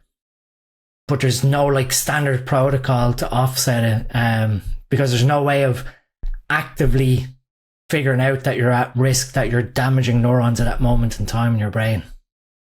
Gotcha. Which is scary. Yeah, it is. But I appreciate that input. It helps a lot. I think many of us do forget to do a little bit of arithmetic and help train our brains. That's kind of one of the reasons why I started this podcast too, is like, I just realized that I was just being so lazy. I wasn't taking the effort to do the things that I knew that I needed to do and that I even wanted to do for the sake of my knowledge, my IQ, my brain. But and honestly, just having this podcast and talking to individuals like you, it not only forces me into the space, but also inspires me to want to learn more. So I mean, helpful. Even something as simple as this office is covered in books. Reading a chapter of a book every day to help with your cognitive health. Doing crosswords, Sudoku, anything that challenges your brain daily. When people sort of look at sleep trackers and it says, oh, your REM sleep was down. Normally REM sleep is a sign of doing activities that have stimulated your brain in some aspect, where that's like a cognitive task or it's a learning ability. So you have REM sleep to consolidate that information that you learned or you tried to create that day. Not that I take any, like these sleep trackers, when we talked about sleep, I take them with a pinch of salt sometimes. That what they tell you is, again, very objective, that if you wake up feeling refreshed and the Oura ring or whatever tells you that you slept horribly, that it's a complete, it's lying to how you feel. And I had this exact conversation with my partner like just a couple weeks ago. So about our Oura rings. And I tell you what, with your partner, I done the same with my wife years ago. I've got a Fitbit on this hand and the Oura ring on the right hand. Mm-hmm. The Oura ring was telling me that I was sleeping horribly and the Fitbit was telling me I was sleeping amazingly. I'm like, which one is telling the truth? So I swapped the two of them, and I put the Oura ring on the left hand and the Fitbit on the right hand, and all of a sudden the Oura ring said I slept amazingly. Oh shit. And what was happening was the Oura ring's picking up my wife moving in the bed beside me. And then that's picking up then as sleep disturbances. So yeah, this is where I always say these trackers really, if you share a bed with someone and it tells you the next morning you slept horribly but you feel amazing, some of the movement in your sleep could have been the person beside you moving about in their sleep, and this is picking it up. And that's why I've always sort of then wore one on each hand, so you can sort of then, when you're looking at the data, sort of go, well, which one is the telling the truth? And it's normally a mix in the middle. Oh, that's cool. Okay, I love that. Thank you, bro. So my audio is airing again, guys. So I'm sorry we got to cut the podcast. We were obviously an hour longer than projected, but clearly we have a lot of information to talk about. Man, you have so much to say that people just so much information that people want to hear, and is really, really helpful to all of us. So I just want to thank you for coming on the podcast. It's been an absolute pleasure, Niall. I'm really, really glad to have been asked to come on. It's been an absolute pleasure. So where can everybody find you? Oh, wait, actually, I have one last question. I ask everyone this. If you were to leave the earth tomorrow and you had one message you could send to the entire world today, what would that be? What I've said from the very start, and that would be to protect your future health. To always, what you do today is going to be a reflection of what you effectively will live out in your future. So every decision you make, and I seen this years ago, was it'll either take you closer to ease or it'll take you one step closer to disease. So think carefully when you make your decisions on protecting your future health. Nice. Where can everybody find you? So I've got probably my main place is Instagram, DeanSTM. We have an education website, sneducation.co.uk. And then obviously I have the supplement company, Supplement Needs. We do ship throughout the world, but we tend to stay within the UK and Europe. So that's supplementneeds.co.uk for anyone who's in my area of the UK and Europe. But Instagram is going to be the best place. I have YouTube that Steve hounded me at, but I just don't have the time to commit to doing YouTube. That I'm happy to come on podcasts and share information that way than sit and edit things myself. So if anyone is listening and they want to follow me, Instagram's the best place. Awesome. Thank you, man. Thanks for coming on again. That's awesome. Would love to have you on again someday in the future. There's a ton of Q&As that we didn't get to, so I'm sure everyone would love to hear from you again. Absolutely. Thanks, man. Love you guys. Thanks for staying tuned. The comments and the support always help a lot.